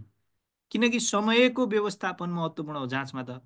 समय व्यवस्थापन गर्नै च्यालेन्जिङ हुन्छ। आखिर अहिले तपाईँले चाहिँ तपाईँसँग भएको सीमित समयमा भर्खरै नजानेको कुरा एकछिनपछि ब्याक हुँदाखेरि जान्ने भन्ने त नहोला। त्यसैले के गर्छौँ भन्दाखेरि बरु धेरै समय घोत्लिँदैनौँ हामी, या ठिक या बेठिक लगाएर अघि बढिहाल्छौँ है त। भनेको त्यो त्यो पनि एउटा आइडिया हुनसक्छ है, त्यो पनि आइडिया हुनसक्छ। त्यो कुरा भनेको आफूले आफ्नो माइन्डलाई सेट गराउने कुरा हो, आफूले आफ्नो माइन्डलाई गाइड गर्ने अथवा एउटा चाहिँ भनौँ न सिकाइराख्ने कुरामा पर्छ यस्तो भनेको है। त्यो भनिरहँदाखेरि तपाईँहरूलाई चाहिँ हामीले सेयर गरेका क्वेसनहरू पनि प्र्याक्टिस गरेर हेर्नु होला। त्योभन्दा अगाडि मैले अहिले संविधानबाट यो कुरामा पुगेको थिएँ। संविधान त देशको मूल कानुन हो। संविधानको पालना गर्नु त हरेक नागरिकको कर्तव्य हुन्छ, तपाईँ हाम्रो कर्तव्य हुन्छ। संविधानले त कसको अधिकार के, सङ्घको, प्रदेशको, स्थानीय तहको अधिकारको बारेमा भन्छ, देशको नीतिको बारेमा भन्छ, हाम्रा मौलिक हकहरू के हुन् त्यो बारेमा भन्छ, सरकारको, राज्यको, देशको संरचना कस्तो हुने भन्छ, सङ्घ हुने, प्रदेश हुने, स्थानीय तह हुने जस्ता कुरा त संविधानले भनेको भएर भएको हो है त। सङ्घको, प्रदेशको, स्थानीय तहको के अधिकार, कस्तो अधिकार, के काम, कसरी काम गर्ने, के हो सम्बन्धको विषय, यस्ता यस्ता कुराहरू संविधानमा हुने हुन्। संविधानमा त्यो बाहेक अरू कुराहरू हुन्छ, राज्यका निकायहरूबारे पनि त्यहाँ परिभाषित गरिन्छ। विशेष गरी संवैधानिक अङ्गहरू, महालेखा परीक्षक, लोकसेवा आयोग जस्ता अङ्गहरूबारे पनि संविधानमा लेखिएको हुन्छ। संविधानमा कुन प्रदेशमा कुन जिल्ला पर्छ भनेर पनि लेखिएको हुन्छ। लुम्बिनी प्रदेशमा 12वटा जिल्ला छन् भनेर संविधानमा लेखिएको हुन्छ। कोशी प्रदेशमा 14वटा जिल्ला छन् भनेर संविधानमा लेखिएको हुन्छ। मध्य प्रदेशमा 8वटा जिल्ला छन् भनेर संविधानमा लेखिएको हुन्छ। ठिक छ। अब यो संविधानमा लेखिएका कुराहरूलाई संविधान मात्रै सफिसियन्ट नहुने भएर अरू फर्दर कानुनहरू पनि चाहिन सक्छ। त्यस्तै कानुनहरूमध्येको एक हो स्थानीय सरकार सञ्चालन ऐन 2074, जुन कानुन हामीले अहिले पढिरहेछौँ। अब संविधानमा गाउँपालिकाको अथवा स्थानीय तहको अधिकार के हो भनेर संविधानको अनुसूचीमा लेखेको छ। अघि मैले यहाँलाई पटक पटक सेयर गरिरहेको छु, संविधानका विभिन्न अनुसूचीमा, संविधानमा विभिन्न 9वटा अनुसूची छन्, संविधानमा विभिन्न 308वटा धाराहरू छन्। संविधानमा विभिन्न 35वटा भागहरू छन्। संविधानमा भएका यस्ता भाग, अनुच्छेद अथवा सरी अनुसूची, परिच्छेदभित्र फेरि विशिष्ट विषयहरू छन्। संविधानमा भएको अनुसूचीमा नेपालको राष्ट्रिय झन्डाको बारेमा, गानाको बारेमा, निशाना छापको बारेमा यस्ता कुराहरू गरेको छ।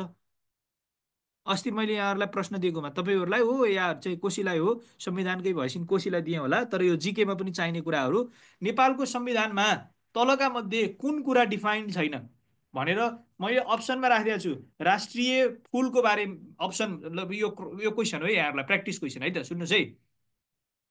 नेपालको संविधानमा तलका मध्ये के परिभाषित छैन अथवा के कुरा बोलिएको छैन, के छैन क्वेसन है त। अप्सन: राष्ट्रिय रङ, राष्ट्रिय जनावर, राष्ट्रिय पंक्षी, अनि अर्को कुनै पर्टिकुलर राष्ट्रिय खेल।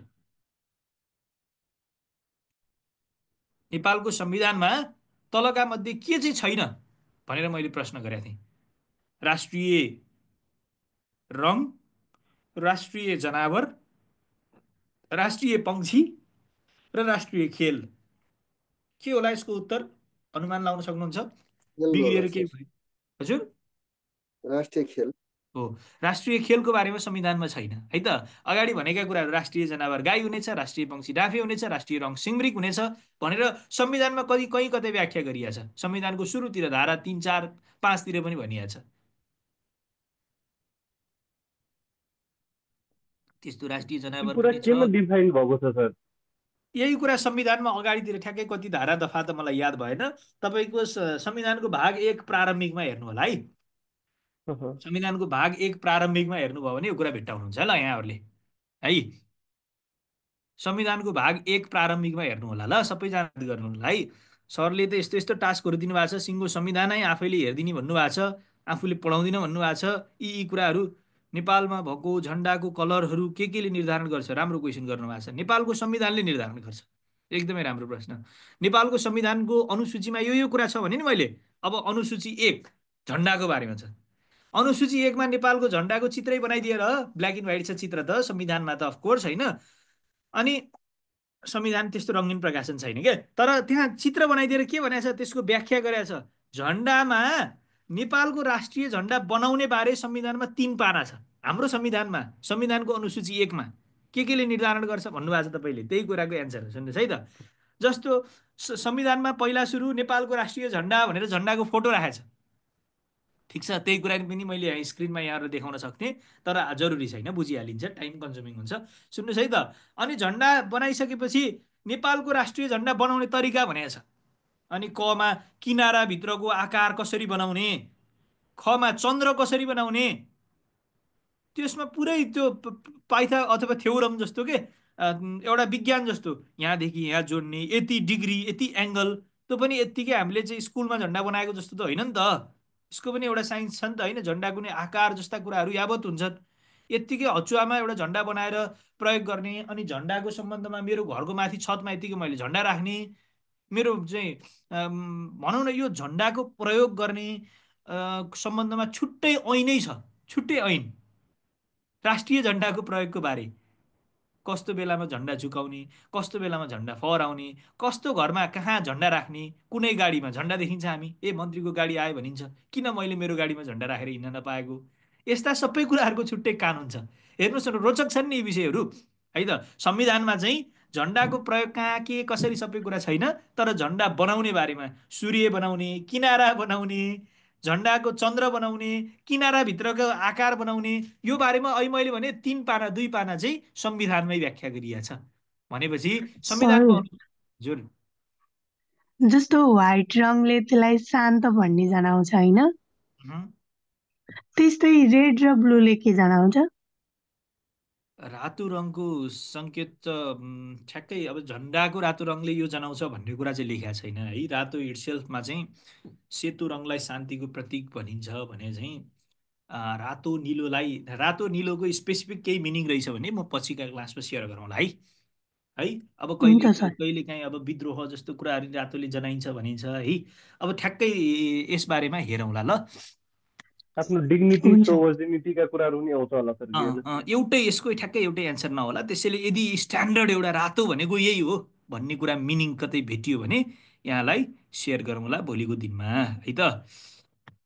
रातो भन्दा नि सिमरिक भन्छ होइन सर? हाम्रो झन्डाको रङ त रातो नै हो, हाम्रो राष्ट्रिय रङ चाहिँ सिमरिक हो।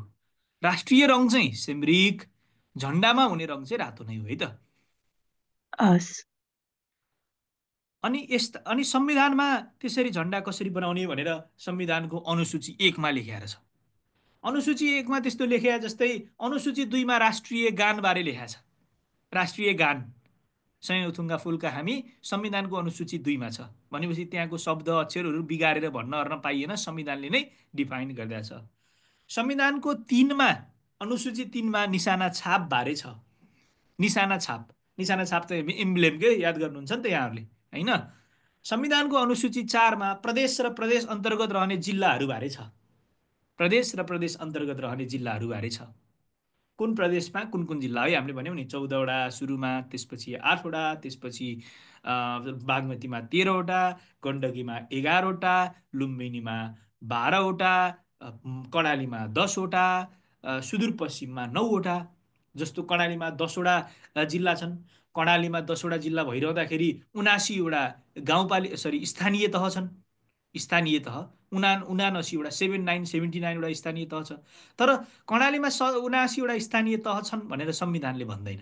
संविधानले के भन्छ, कर्णालीमा 10वटा जिल्ला छन्, यी जिल्ला हुन् भनेर भन्छ। अनि स्थानीय तहहरू डिफाइन गर्ने त पछि संविधान बनिसकेपछि यस्ता ऐन कानुनहरू आएछिन् भएर छ।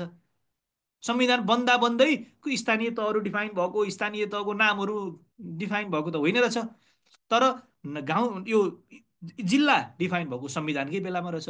हामीले 75वटा जिल्लालाई 77वटा बनाएको, प्रदेश र प्रदेश अन्तर्गत रहेका जिल्लाहरू कुन प्रदेशमा कुन जिल्ला रहने भन्नेमा त 75 नभई 77वटै जिल्ला छन्।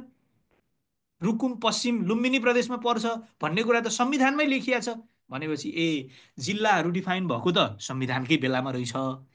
पछि फेरि गाउँपालिका, नगरपालिका, त्यसको पनि वडा, त्यसको नाम जस्ता कुराहरू त पछि यी स्थानीय सरकार सञ्चालन ऐन जस्ता विशिष्ट कानुनहरूको आधारमा भएको रहेछ। हामीले त्यसरी पनि प्रश्न अनुसार प्रश्नमा चाहिँ कुन अगाडि भयो कुन पछाडि भयो टाइपको तरिकाले सोध्यो भने पनि त्यहाँनिर स्पोन्टेनियस हामीले एन्सर दिन सक्ने गरेर पनि हामी तयार हुन्छौँ जब हामीलाई यी विभिन्न विषयबारे आइडिया बन्छ। हामीले कुरा गर्दै थियौँ संविधानमा त्यस्ता कुराहरू हुन्छन्। अनि संविधानमा प्रदेश र प्रदेश अन्तर्गत रहेका जिल्लाहरू हुन्छन् भन्यौँ हामीले। त्यो भनेको संविधानको अनुसूची 5मा त्यो कुरा छ भन्यौँ। त्यसपछि अनुसूची 6, 7, 8, 9मा चाहिँ अनुसूची 4मा छ भन्यौँ है हामीले त्यो कुरा, प्रदेश र प्रदेश अन्तर्गत रहेका जिल्लाहरू।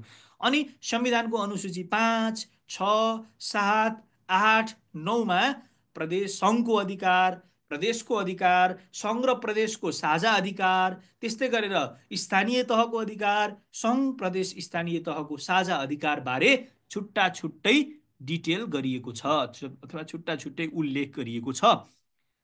भनेपछि संविधानका अनुसूचीमा झन्डाको बारेमा, गानाको बारेमा, निशाना छापको बारेमा, अनि प्रदेश र प्रदेशभित्र रहने जिल्लाको बारेमा, अनि यस्तै सङ्घ प्रदेश स्थानीय तहको अधिकारको बारेमा लेखेको रहेछ है भनेर बुझ्नु पर्यो। त्यति बुझिसकेपछि संविधानको अनुसूची 8मा हामीले पटक पटक भनेका छौँ, संविधानको अनुसूची 8मा स्थानीय तहको अधिकार सूची छ। हामीले त त्यो कुरा धेरैपल्ट भनिसक्यौँ। यस्तो स्थानीय तहको अधिकार सूचीमा नगर प्रहरी, सहकारी, एफएम रेडियो हुँदै अरू विभिन्न 22वटा शीर्षकमा यस्ता अधिकारहरू लेखिएका छन्। अब यो स्थानीय सरकार सञ्चालन ऐनले पनि त्यही कुरा भनेको छ। गाउँपालिका, नगरपालिका, स्थानीय तह भन्ने बित्तिकै त्यो हो नि त होइन।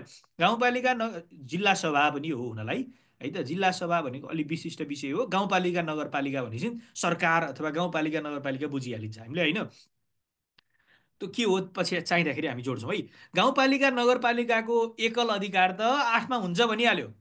अनि अब थप थप त्यो कुराको फर्दर इलाबोरेसन अथवा त्यसलाई डिटेलिङ गर्दाखेरि त्यहाँ भएको संविधानमै भएको 8को कुरालाई नमिच्ने गरेर 8को कुरालाई असर नपर्ने, संविधानलाई नै असर पार्न त भएन नि त। अफकोर्स संविधान त त्यति सुपर माथि छ नि त होइन, त्यति सुप्रिम कुरा हो नि हो।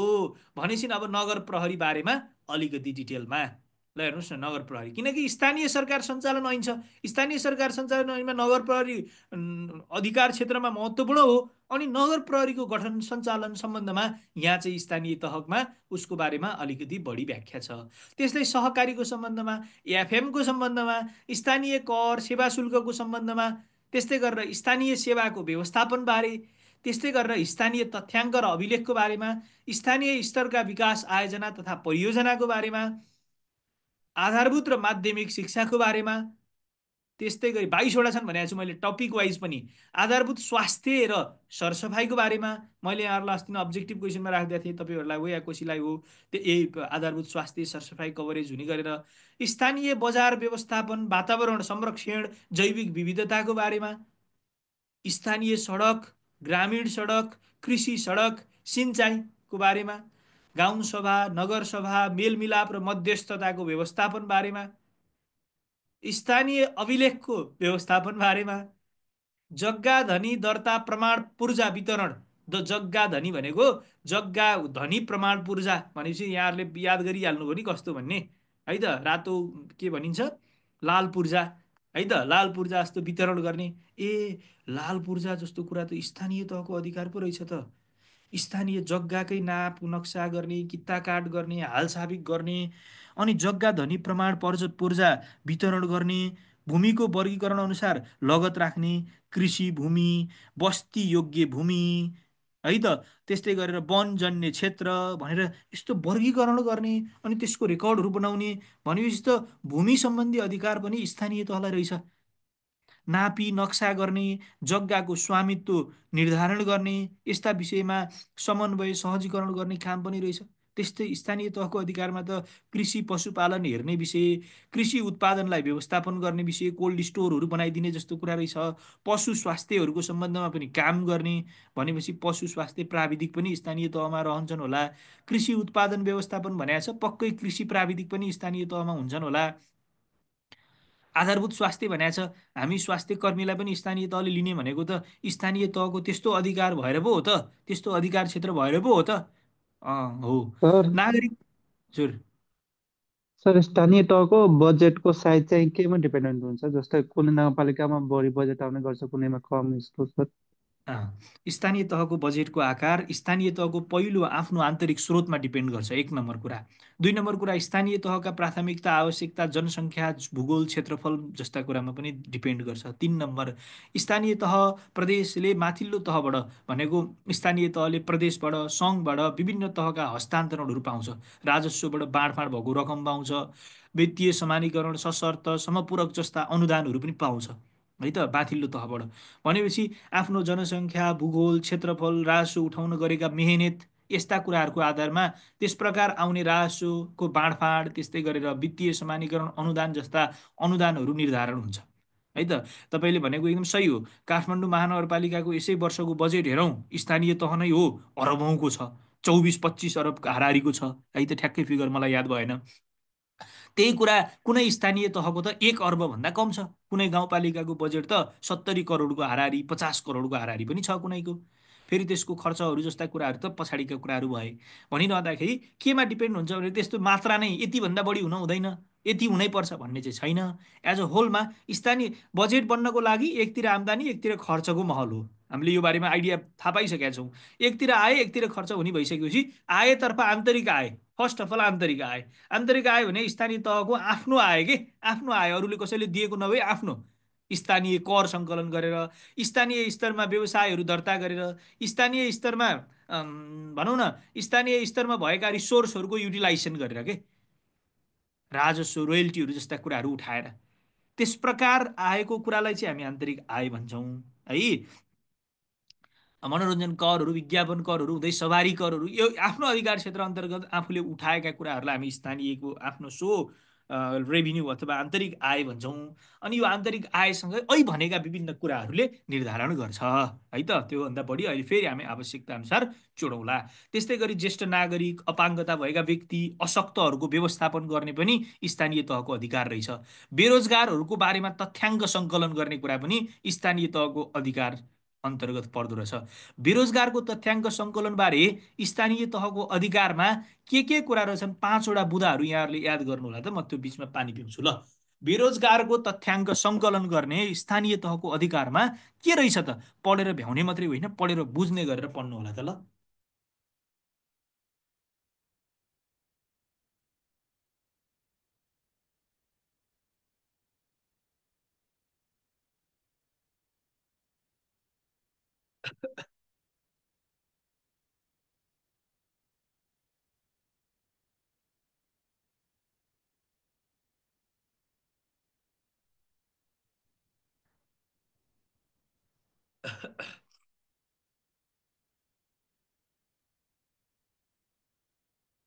ल, बेरोजगारको तथ्याङ्क बनाउने कुरा पनि स्थानीय तहको अधिकार अन्तर्गत रहँदो रहेछ। स्थानीय तहमा अहिले रोजगार सेवा केन्द्र, स्थानीय तहमा अहिले रोजगार सेवा केन्द्र भन्ने याद गर्न सक्नुहुन्छ तपाईँहरूले। प्रधानमन्त्री प्रधानमन्त्री रोजगार परियोजना, सरी प्रधानमन्त्री रोजगार परियोजना, प्रधानमन्त्री रोजगार परियोजना अन्तर्गत स्थानीय तह स्केलमा के स्थानीय तहमा गएर त्यस्तो रोजगार सेवा केन्द्र, रोजगार सूचना केन्द्र है, हजुर रोजगार सूचना केन्द्र भनेर अहिले बनाइ नै गरेको छ कि स्थानीय तहमा चाहिँ यो रोजगार सूचना केन्द्र रहने। अब यसलाई व्यवस्थापन गर्ने, सञ्चालन गर्ने हिसाबले चाहिँ स्थानीय तहको अधिकारै रहेछ रहनलाई। अहिले अभ्यासमा चाहिँ प्रधानमन्त्री रोजगार कार्यक्रम अन्तर्गतको त्यस्तो रोजगार सूचना केन्द्र स्थानीय तहमा अहिले सञ्चालनमा छ। त्यो रोजगार सूचना केन्द्रले पनि आफ्नो स्थानीय तहभित्र भएका जनशक्तिको अवस्थाबारे डिटेल आउट गर्छ, डिटेल बनाउँछ। बेरोजगारहरूको अवस्थाबारे पनि उसले तथ्याङ्क अभिलेख व्यवस्थित गर्छ।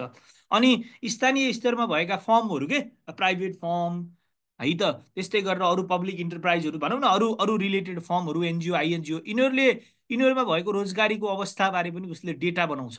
अनि यो रोजगार सूचना केन्द्रमा ले अरू के गर्छ भन्दाखेरि त्यसरी बेरोजगार भएका मानिसहरूको सूची बनाई रोजगारको लागि योग्य अथवा इच्छुक हुन्छ नि, मेरो यो छ योग्यता, मेरो यो छ इच्छा भनेर त्यहाँ एउटा लिस्ट गरेर स्थानीय तहले राखिसकेपछि अब यता अर्को लिस्ट के को बनाउँछ भन्दाखेरि कसलाई कस्ता कर्मचारीहरू चाहिन्छ लिस्ट बनाउँछ। अनि यो रोजगार सूचना केन्द्र, रोजगार सेवा केन्द्र जे भन्नुहोस्, यो रोजगार सूचना केन्द्रले के गरिदिन्छ भन्दाखेरि यहाँ भएको त्यो सूचीबाट चाहिँ फिट हुने मेन पावर चाहिँ यता रिकमेन्ड गरिदिन्छ है त। यस्ता कुराहरू फेसिलिटेट गर्ने हिसाबले रोजगार सूचना केन्द्र पनि अहिले अभ्यासमा रहेको छ। जे होस्, बेरोजगारको तथ्याङ्क सङ्कलन गर्ने बारे पनि स्थानीय तहको अधिकार क्षेत्र अन्तर्गत रहेछ। वैदेशिक रोजगारीबाट फर्केका व्यक्तिहरूको सामाजिक पुनरेकीकरण गर्ने अधिकार अथवा काम पनि स्थानीय तहको रहेछ। वैदेशिक रोजगारीमा जाने श्रम शक्तिको लागि वित्तीय साक्षरता, सिपमूलक तालिमहरू दिने भूमिका पनि स्थानीय तहको हुँदो रहेछ है त। फिलिपिन्समा आज स्थानीय तहहरूले अथवा फिलिपिन्स गभर्मेन्टले विदेशमा जानेहरूलाई एउटा ट्रेनिङ के वर्कसप नै गराउँछ। विदेशमा तपाईँ जाँदै हुनुहुन्छ भने दुबईमा अथवा अर्को कुनै देशमा जाँदै हुनुहुन्छ, वेभर आफ्नो देशको नागरिक विदेश जाँदैछ भने उसलाई लामो समयको 20 दिनको 21 दिनको स्पेसिफिक ट्रेनिङ, त्यहाँ गएर तिमीले यस्तो गर्नुपर्छ, उस्तो गर्नुपर्छ, केही स्किलहरू पनि सिकाउने गरेर प्री ओरिएन्टेसन ट्रेनिङ समथिङ के नाम दिएर है त। भनेको के त भन्दाखेरि हाम्रोमा पनि यदि त्यसो गर्ने भयो भने स्थानीय तहको अधिकार अन्तर्गत पनि रहेछ है त्यो कुरा। त्यस्तै गरेर वैदेशिक रोजगारीबाट प्राप्त ज्ञान, सिप, उद्यमशीलताको उपयोग गर्ने बारे पनि स्थानीय तहको अधिकारमा रहेछ। कृषि प्रसारको व्यवस्थापन, सञ्चालन, नियन्त्रण गर्ने पनि स्थानीय तहको अधिकार क्षेत्र अन्तर्गत रहेछ है, कृषि प्रसारको सम्बन्धमा पनि। त्यस्तै गरेर खानेपानी, साना जलविद्युत भन्ने बित्तिकै 1 मेगावाटसम्मका जलविद्युत आयोजना सम्बन्धी स्थानीय स्तरको नीतिको कुरा, नीति पनि, कानुन पनि, मापदण्ड पनि, योजनाहरू बनाउने पनि, कार्यान्वयन गर्ने पनि, त्यसलाई एक्जिक्युट गर्ने पनि, अनुगमन नियन्त्रण गर्ने पनि, नियमन गर्ने पनि हो। यी कुरा 1 मेगावाटसम्मको चाहिँ स्थानीय तहको अधिकार क्षेत्रमा रहेछ है। जलविद्युतमा 1 मेगावाटसम्मको स्थानीय तहको अधिकार क्षेत्र अन्तर्गत राखेको रहेछ है त। त्यहाँभन्दा बढीका ठुला चाहिँ अब निश्चित कुरा चाहिँ प्रदेशमा राखे होला, त्यहाँभन्दा पनि ठुला सङ्घमा राखे होला। ठुल्ठुलो जलविद्युतहरू त चाहेर पनि स्थानीय तह प्रदेशले त बनाउन पनि त सक्दैनन्, कत्रो ठुलो लगानी चाहिन्छ। ठिकै हो, स्थानीय तहमा वैकल्पिक ऊर्जा व्यवस्थापन गर्ने कुरा, त्यो सम्बन्धी नीति, कानुन, योजनाहरू बनाउने, त्यसलाई कार्यान्वयन गर्ने कुरा, स्थानीय स्तरमा विद्युत वितरण प्रणालीलाई व्यवस्थित गर्ने, सञ्चालन गर्ने त्यस्तो विषय, यस्ता यस्ता कुराहरू अधिकार क्षेत्र अन्तर्गत राखेर छ स्थानीय तहको। विपदबारे पनि स्थानीय तहको एकल अधिकारमा अथवा स्थानीय तहको अधिकारमा राखेको रहेछ। हो त विपद भइहालेपछि त स्थानीय तहले एड्रेस गरिहाल्नुपर्छ नि। केही गाडीको एक्सिडेन्ट भयो, पहिरो आइहाल्यो भने त फर्स्टमा त स्थानीय तह नै पुग्न इजी हुन्छ, सजिलो हुन्छ। त्यो अनुसार स्थानीय तहले आफ्नो आवश्यकता अनुसार नीति कानुन पनि बनाउनलाई विपदको बारेमा त स्थानीय तहले हेरिहाल्छ नि, हेर्छ। विपद व्यवस्थापन स्थानीय तहको अधिकार। यस अन्तर्गत के गर्ने? विपद सम्बन्धी ऐन कानुन, विपद जोखिम व्यवस्थापन सम्बन्धी भनौँ न, विपद आउन नदिनलाई अथवा आइहाल्यो भने पनि त्यसलाई सम्बोधन गर्नको लागि नीति कानुन मापदण्ड योजनाहरू बनाउने, त्यसलाई फेरि कार्यान्वयन पनि गर्ने।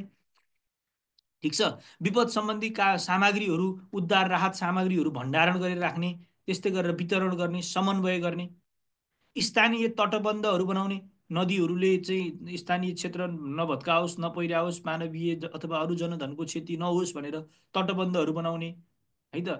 नदी पहिरोहरू नियन्त्रण गर्ने, यस्ता यस्ता कुरा स्थानीय तहको विपद व्यवस्थापन अन्तर्गतका अधिकार क्षेत्रभित्रका विषयहरू। अब संविधानले त के भनेको थियो? यति भनेको थियो, छोडिदिएको थियो। संविधानले त यति भनेको थियो, छोडिदिएको थियो। हो कि होइन भन्नुहोस् त? एउटा टपिक लेख्यो अनि छोडिदियो। संविधानले त यो भन्यो, यो भन्यो, यस्ता विभिन्न, अहिले मैले तपाईँहरूलाई भने नि 22वटा भने नि, यस्ता 22वटा कुरा भनेर छोडिदिएको छ। संविधानले यो भनेको थियो, यति मात्रै भनेको थियो। अब यसलाई पनि फर्दर के हो त नि, फर्दर डिटेल गर्ने काम चाहिँ यो सम्बन्धित ऐनले गर्यो। यस्तो भनेको थियो संविधानले है त। संविधानले यो भने जस्तै अहिले मैले तपाईँहरूलाई एउटा टर्मिनोलोजी भनिसकेको छु, कार्य विस्तृतीकरण प्रतिवेदन भन्ने छ। कार्य विस्तृतीकरण प्रतिवेदन, कार्य विस्तृतीकरण प्रतिवेदन भन्छ।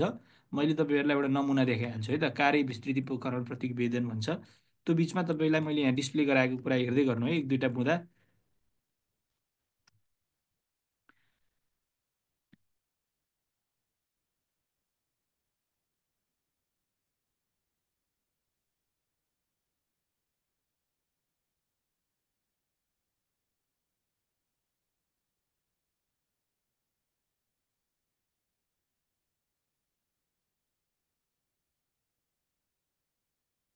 ल, एउटा आइडियाको लागि मात्रै है त, कन्सेप्ट, एउटा कन्सेप्ट अथवा एउटा आइडियाको लागि है।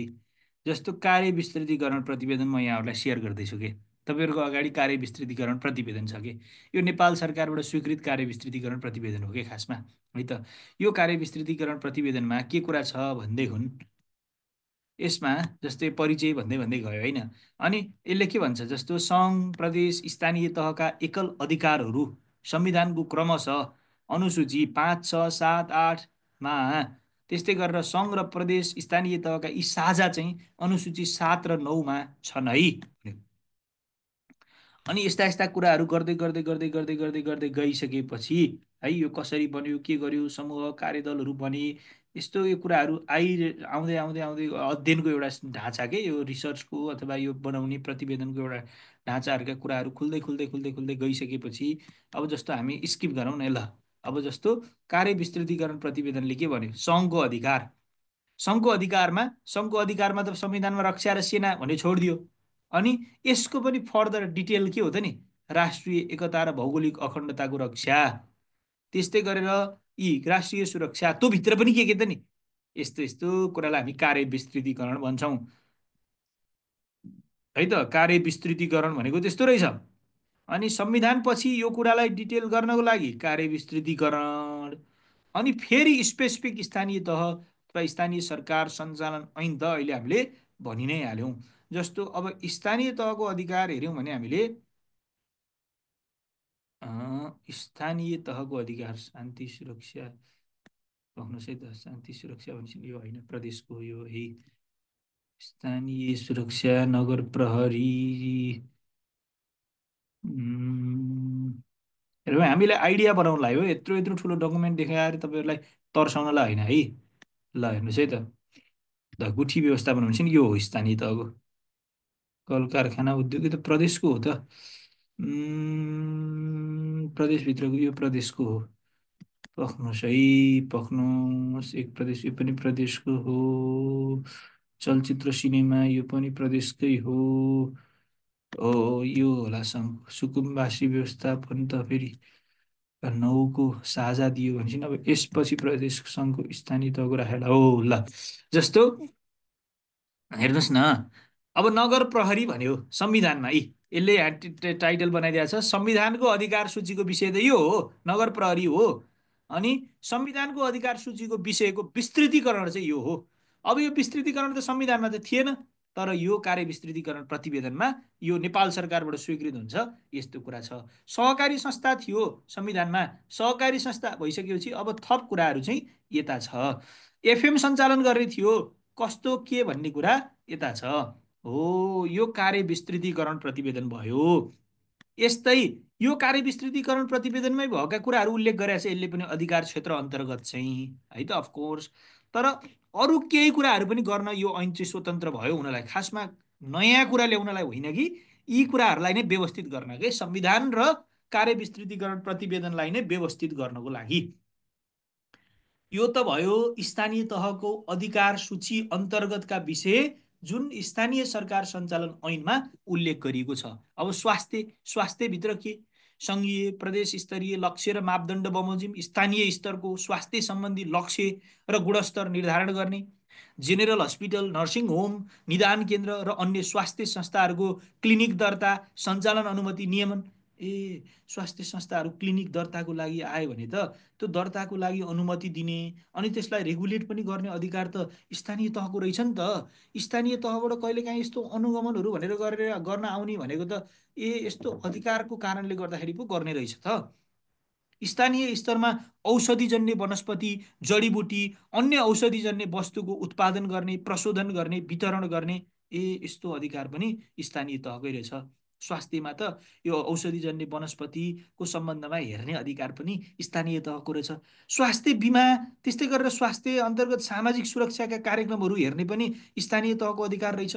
स्थानीय स्तरमा औषधि, मेडिकल उत्पादनहरूको न्यूनतम मूल्य निर्धारण गर्ने पनि रहेछ। मेडिकल उत्पादनहरूको, औषधिहरूको मिनिमम रेटै तोकिदिने पनि अधिकार राख्दो रहेछ त। अब सबै स्थानीय तहले आफ्नो अधिकारका विषयहरूलाई एड्रेस गरेर काम गरेका छन् कि छैनन् पछाडिको कुरा भयो।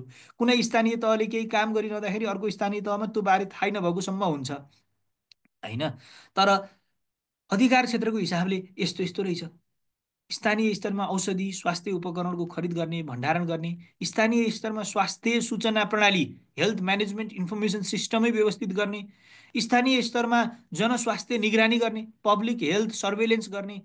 पब्लिक हेल्थ सर्वेलेन्स गर्ने पनि स्थानीय तहको अधिकार क्षेत्र भएको कारणले गर्दाखेरि अब पब्लिक हेल्थ इन्सपेक्सनको लागि अहिले तपाईँले के नाम लिनुभएको थियो नि, त्यो परीक्षा अहिले प्रश्न सेयर गर्नेले चाहिँ के परीक्षाको प्रश्न भन्नुभएको थियो नि,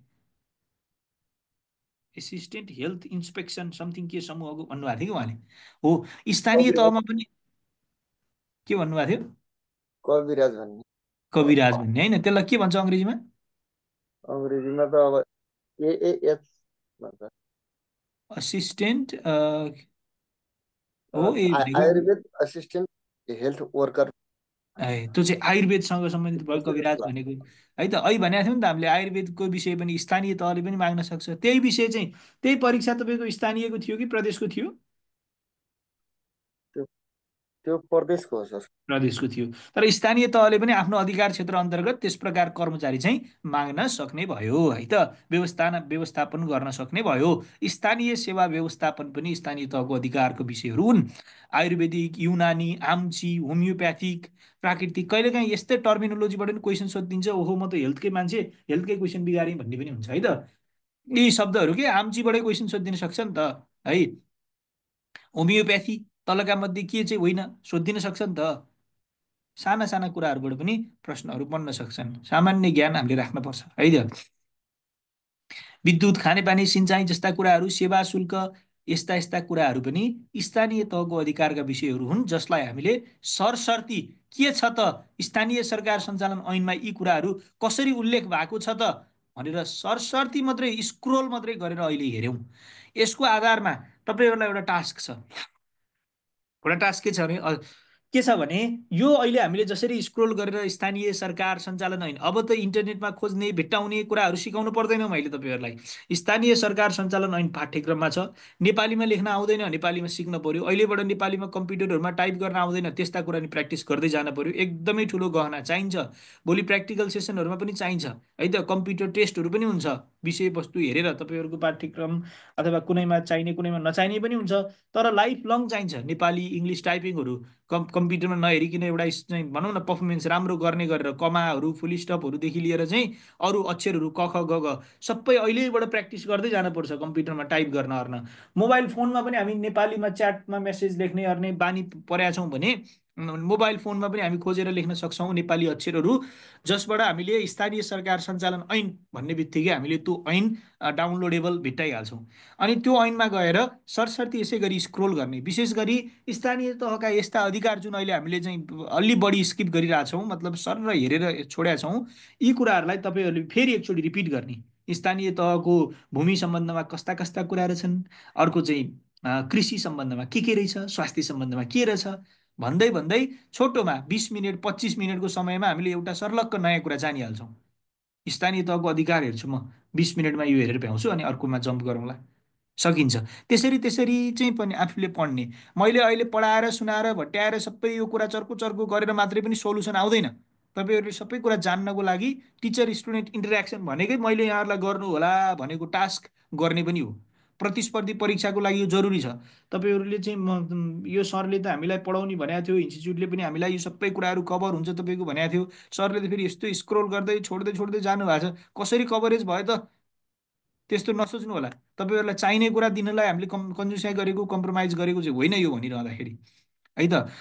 हामी पटक पटक यी कुराहरू चाहिँदाखेरि दोहोऱ्याउँछौँ पनि। मैले यहाँहरूलाई सुन्नु होला, भन्नु होला, लेख्नु होला भनेको भने पनि छु, है त। तर के पढ्ने कति पढ्ने सम्बन्धमा चाहिँ सुनाएको सुनाइ गरेर बोलेको बोले मात्रै गरेर पनि सोल्युसन आउँदैन कि। जान्न पऱ्यो नि त हामीले त, यो कुरालाई बुझ्नुपर्ने छ, परीक्षामा अपियर गरेर लेख्नुपर्ने छ। त्यो खालको कन्फिडेन्स डेभलप गर्दैछु मैले यहाँहरूलाई, त्यसको लागि मेहनत हो यो, है त, तरिका हो यो। अब वडा समितिमा पुग्यौँ हामी। अगाडि चाहिँ हामीले के भन्यौँ, यो अधिकार क्षेत्र अन्तर्गत रहेर कुरा गऱ्यौँ।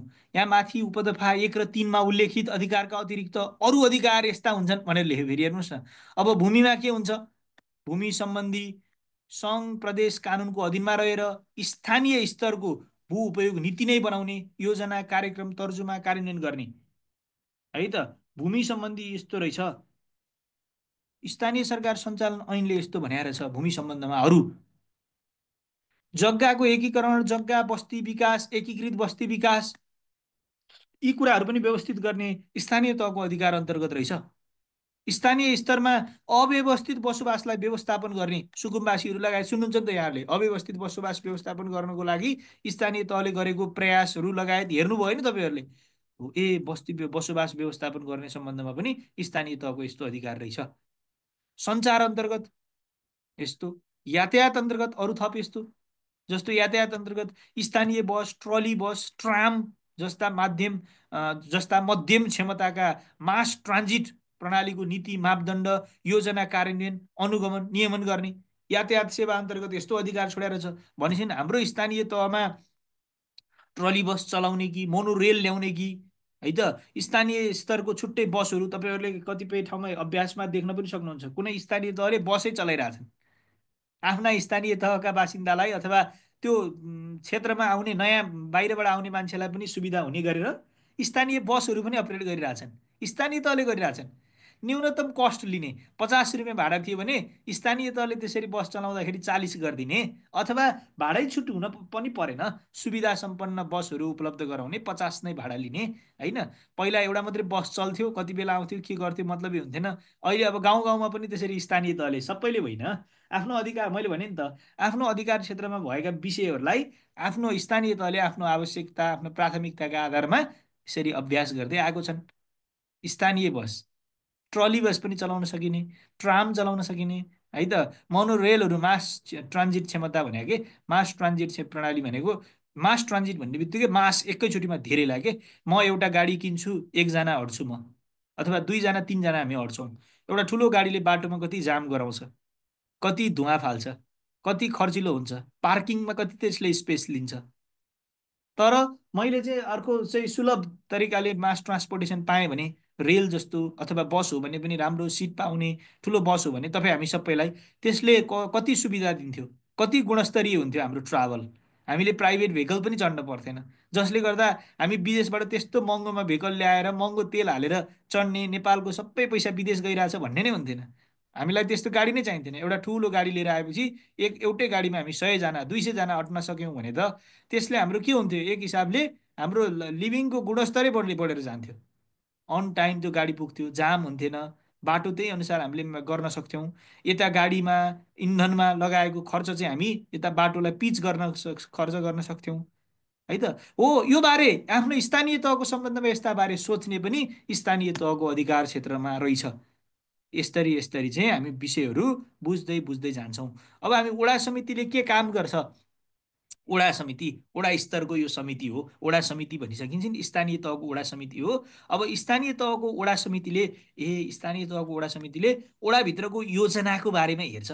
स्थानीय स्तरमा त्यो बजेटहरू बन्ने बेलामा फेसबुकहरूमा समेत सेयर गरेर हाम्रो वडामा यसरी योजनाको बारेमा छलफल हुँदैछ, तपाईँहरू आउनुहोला भनेर भनेको गरेको। अथवा म त्यहाँ हिँड्दै जाँदाखेरि अस्ति नै एउटा छलफल भइरहेको थियो, बजेटको छलफल भन्ने मैले सुनेको थिएँ। वडा स्तरमा यस्तो खालको योजनाको बारेमा बजेटको बारेमा पनि छलफल हुन्छ, अथवा त्यो भनौँ न त्यो रिलेटेड काम हुन्छ भनेपछि वडाको अधिकारमा अथवा वडा समितिले यस्ता यस्ता कुराहरू हेर्दो रहेछ है भनेर हामीले आइडिया बनाउने। अब वडा स्तरको तथ्याङ्कहरू बनाउने, वडा स्तरका तथ्याङ्क, वडा स्तरमा कतिवटा घर छन् है, कतिवटा स्कुल छन्, है त, कतिवटा त्यस्तो स्पेसहरू छन् जुन पब्लिक छ अथवा खुला स्पेसहरू छ, बाटोहरू के कस्तो छ, कुन बाटो बन्यो कुन बाटो भत्कियो टाइपको कुरा, विकास सम्बन्धी आधारभूत कुराहरू, वडाले गर्न सक्ने जस्ता कुराहरू, न्यूनतम कुराहरू, खोपहरू, त्यस्तो कुराहरू म्यानेज गर्ने, सानो पार्कहरू लाइब्रेरीहरू जस्तो कुराहरू बनाउने, है त, शौचालयहरू जस्तो कुराहरू बनाउने, स्थानीय स्तरको युवा क्लब आमा समूहहरूसँग कोअर्डिनेट गरेर रिलेटेड कामहरू गर्ने, शिक्षा चेतनामूलक कामहरू गर्ने, यस्तो यस्तो कुराहरू वडाको समितिको अधिकारभित्र पर्छ। हामीले सर्फेसमा यी कुराहरू थाहा पाउने हो। स्थानीय सरकार सञ्चालन ऐन भनेर यहाँ भएको 86 पानाको यो ऐन सबै कण्ठ गरेर आएको भरमा तपाईँलाई जाँच दिने गरेर उसले तपाईँलाई तयार गर्न खोजेको होइन। मोटामोटी नियमन गर्ने वडा समितिले पनि नियमनको अधिकार राख्दो रहेछ भनेपछि ठिकै त हो नि। स्थानीय स्तरमा मान्छेले चाहिँ भनौँ न झिँगाहरू भन्किने गरेर तरकारी रोटी अथवा चाहिँ बेचिरहेछ, पकाएको खानेकुराहरू बेचिरहेछ भनेपछि त त्यहीँनिर वडा छ, त्यही वडा समितिले त्यो कुरा नियमन गर्यो भने त अनि उपभोक्ताको हित हुने थियो, उपभोक्ताको अधिकार सुरक्षित हुने थियो, त्यो व्यापारीले चाहिँ गलत क्रियाकलाप गरेर पैसा कमाउने थिएन। भनेपछि स्थानीय वडा समितिले यस्तो नियमन सम्बन्धी काम गर्ने अधिकार पनि रहेछ। त्यो नियमनमा विकास आयोजनाहरूको बारेमा नियमन गर्ने, अघि भने जस्तो त्यो झिँगा भन्किएको छ कि छैन त्यस्तो कुरा नियमन गर्ने, 50 रुपियाँमा बेच्दा पनि सफिसियन्ट हुने कुरालाई 80 रुपियाँ पो भनिदिएको छ कि त्यस्तो कुरा नियमन गर्ने, है त। हो, यस्ता यस्ता कुराहरू पनि नियमन कार्य अन्तर्गत स्थानीय वडा समितिको अधिकार हो। त्यो सँगसँगै अरू प्रशासनिक, तपाईँ हामी स्थानीय तहमा जाँदा के को लागि जान्छौँ, नाता प्रमाणितको लागि जान्छौँ, नागरिकताको प्रतिलिपि लिनलाई अथवा नयाँ नागरिकता लिनको लागि सिफारिस लिन जान्छौँ, हो। त्यस्तै गरेर बहाल करको लेखाजोखा सिफारिस गर्न जान्छौँ। भनेको हामी विदेशै जान पर्यो भने पनि मेरो स्यालेरीहरू त्यस्तो कुराहरू सर्टिफाई गर्नको लागि त्यस्ता त्यस्ता रिलेटेड कुराहरूको लागि जान्छौँ।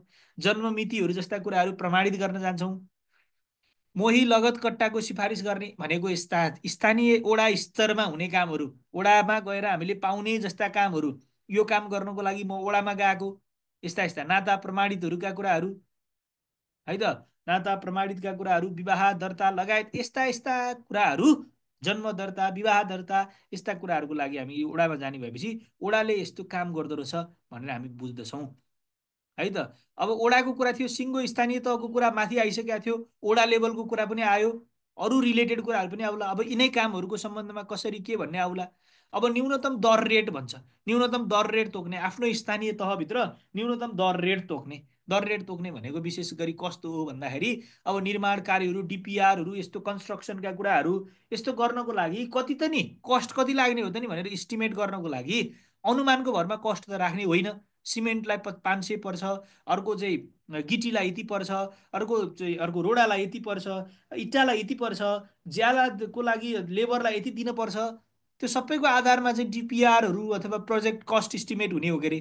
अनि त्यसको त्यो रिफरेन्स के हो त नि, त्यो रेटहरूको भन्दा यो स्थानीय तहले, त्यो भनेको गाउँपालिका नगरपालिकाले तोकिदिएको दर रेट हेर्ने हो भनेको के, है त। यस्तो दर रेटहरू समिति उपसमितिहरू बनाएर पनि काम गर्न सक्छ आवश्यकता अनुसार भन्ने छ, है त। आवश्यकता अनुसार परिचालन समन्वय गर्ने, कार्य विभाजन, कार्य सम्पादन, हेर्नुहोस् न, कार्यपालिकाको कार्य विभाजन र कार्य सम्पादन सम्बन्धी व्यवस्था सम्बन्धित कार्यपालिकाले स्वीकृत गरेको नियमावली बमोजिम हुनेछ।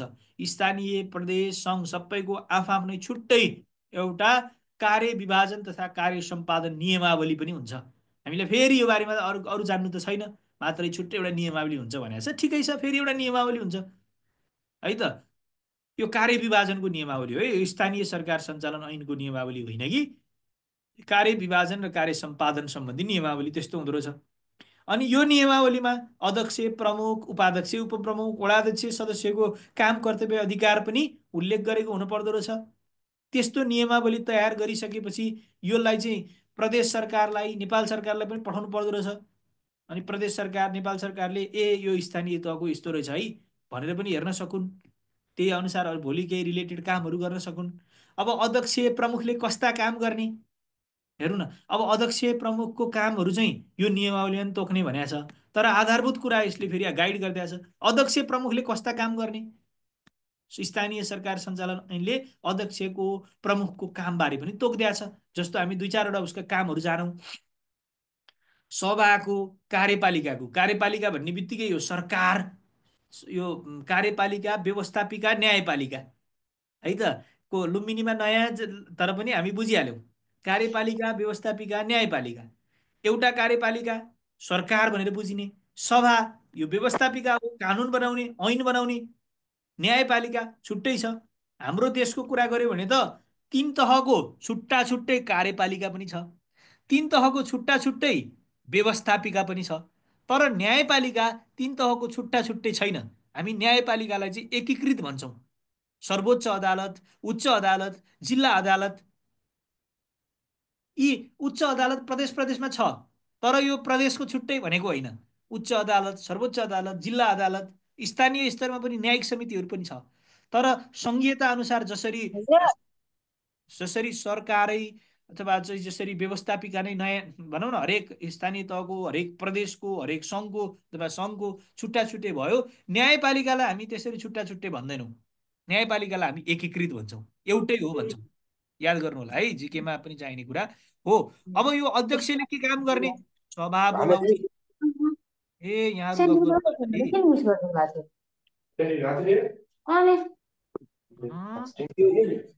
ओ साथीहरू कृपया माइक बन्द गर्नु न। ओ अन्जुजी,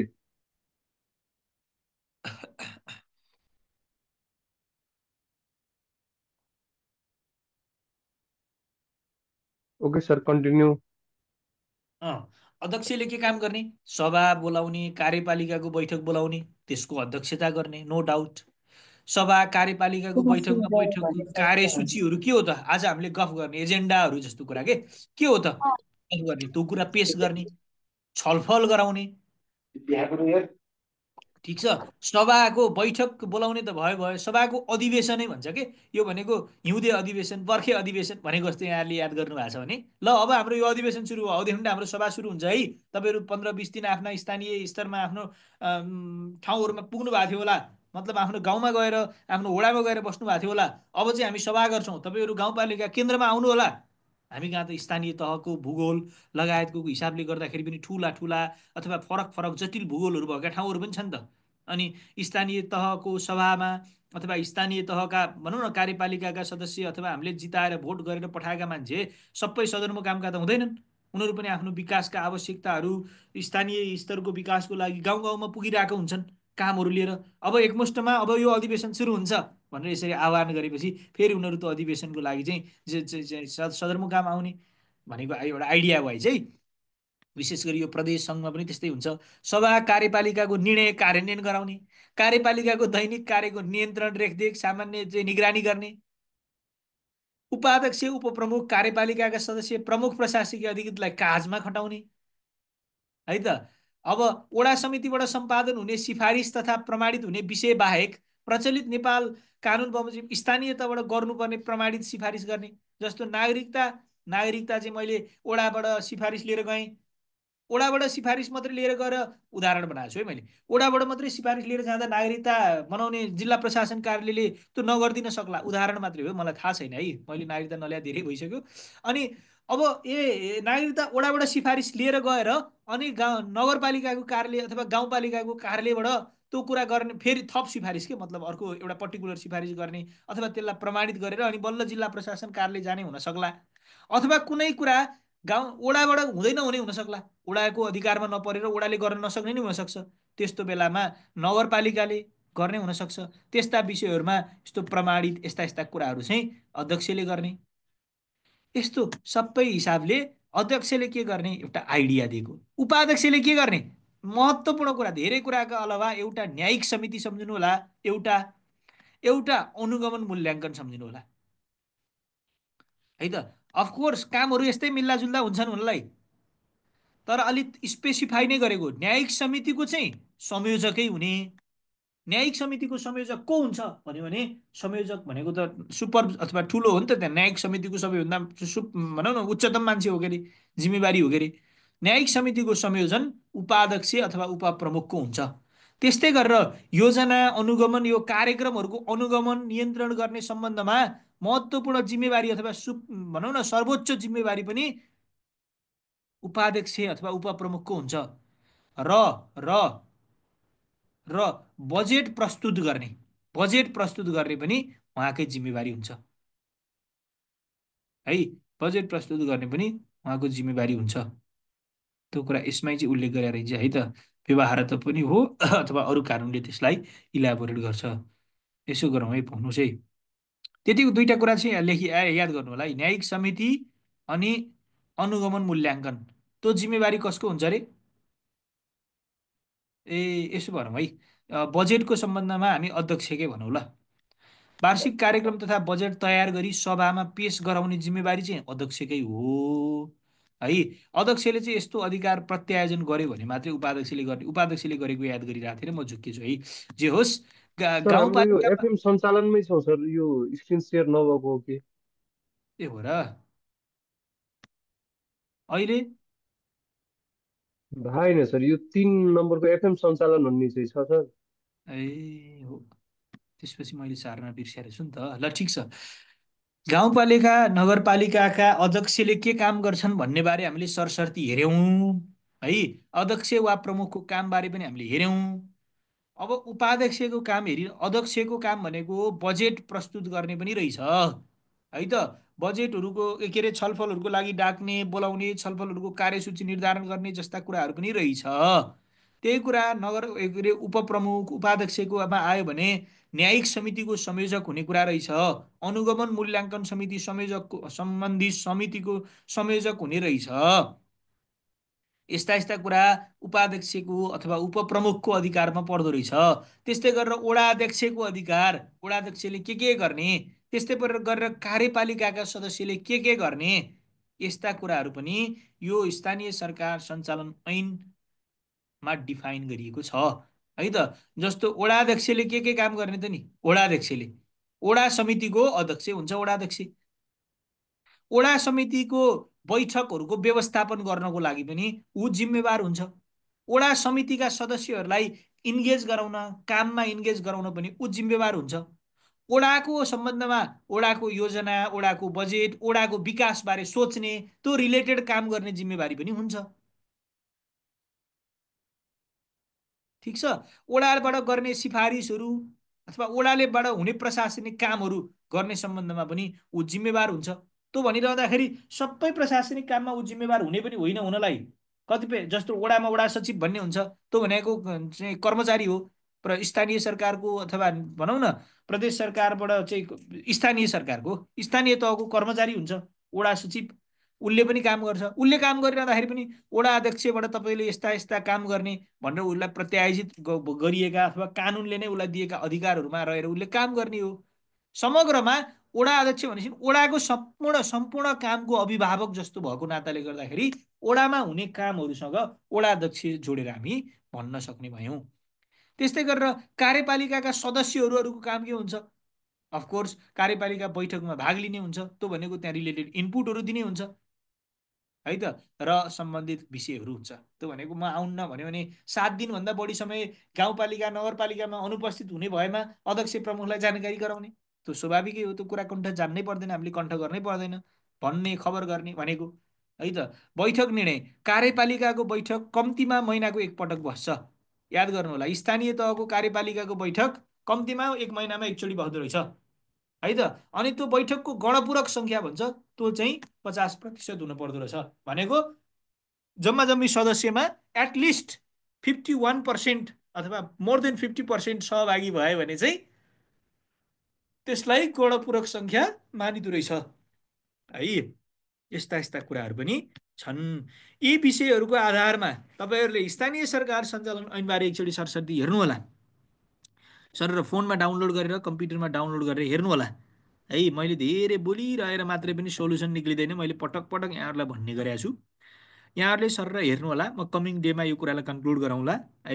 हामीले अगाडि जिके को पोर्सनहरू पनि पढ्नु छ है। हामीले हतार गर्दैनौँ, चाहिने कुराहरू पढ्छौँ। कमिङ डेमा हामी चाहिँ यो बारेमा थप छलफल गरौँला। आजलाई चाहिँ मैले यतिमै छोडेँ। मेरो खासमा 8 बजीबाट ट्रेनिङ छ, मैले अहिले एउटा ट्रेनिङ पार्टिसिपेट गर्दैछु। म त्यसमा जानको लागि पनि मैले यहाँहरूलाई 10 मिनट चाहिँ छिटो छोड्दैछु। तपाईँहरूको तयारी निरन्तर रहोस्। तपाईँहरू रेगुलर पढ्ने लेख्ने कुराको वरपरै रहनु होला है। नजानेका क्वेसनहरूमा आइडियाहरू बनाउनु होला, सेयर गर्नु होला, मलाई सुन्नु होला, नहिचकिचाउनु होला। लेख्नु पढ्नु भनेको कुरा पढ्नु होला, लेख्नु होला। अरू तपाईँले पढ्नु पर्ने पाठ्यक्रमका अरू विषय नि कभरेज गर्दै जानु होला। इक्जामहरू स्थानीय तहमा, प्रदेशमा, यत्र धेरै प्रदेशहरूमा, सङ्घमा, जहाँसुकै तपाईँ जस्तो कर्मचारीहरूको खाँचो छ। तपाईँहरूले आफ्नो अफिसलाई कन्ट्रिब्युट गर्दा गर्दै अरू प्राइभेट अर्गनाइजेसनहरूलाई नि कन्ट्रिब्युट गर्न सक्नुहुन्छ। भोलिका दिनमा नि सक्नुहुन्छ होइन, पढाउन सक्नुहुन्छ। यसै गरी क्लासहरू लिन सक्नुहुन्छ भोलिको दिनमा पनि। तपाईँहरूको लागि अपर्च्युनिटी नै अपर्च्युनिटी छ। आफ्नो नजिकको चाहिँ स्थानमा सरकारी एउटा सेवामा तपाईँ प्रवेश गरेर सर्भिस गर्न पाउने नै राम्रो कुरा, महत्त्वपूर्ण कुरा, एउटा गौरवशाली कुरा हुन्छ है। त्यसैले मेहनत गर्न पछि नहट्नु होला। यति कुरा राखेर मैले आजलाई चाहिँ यतिमै सकाएँ। हामी कमिङ डेमा चाहिँ कुरा गर्छौँ है त।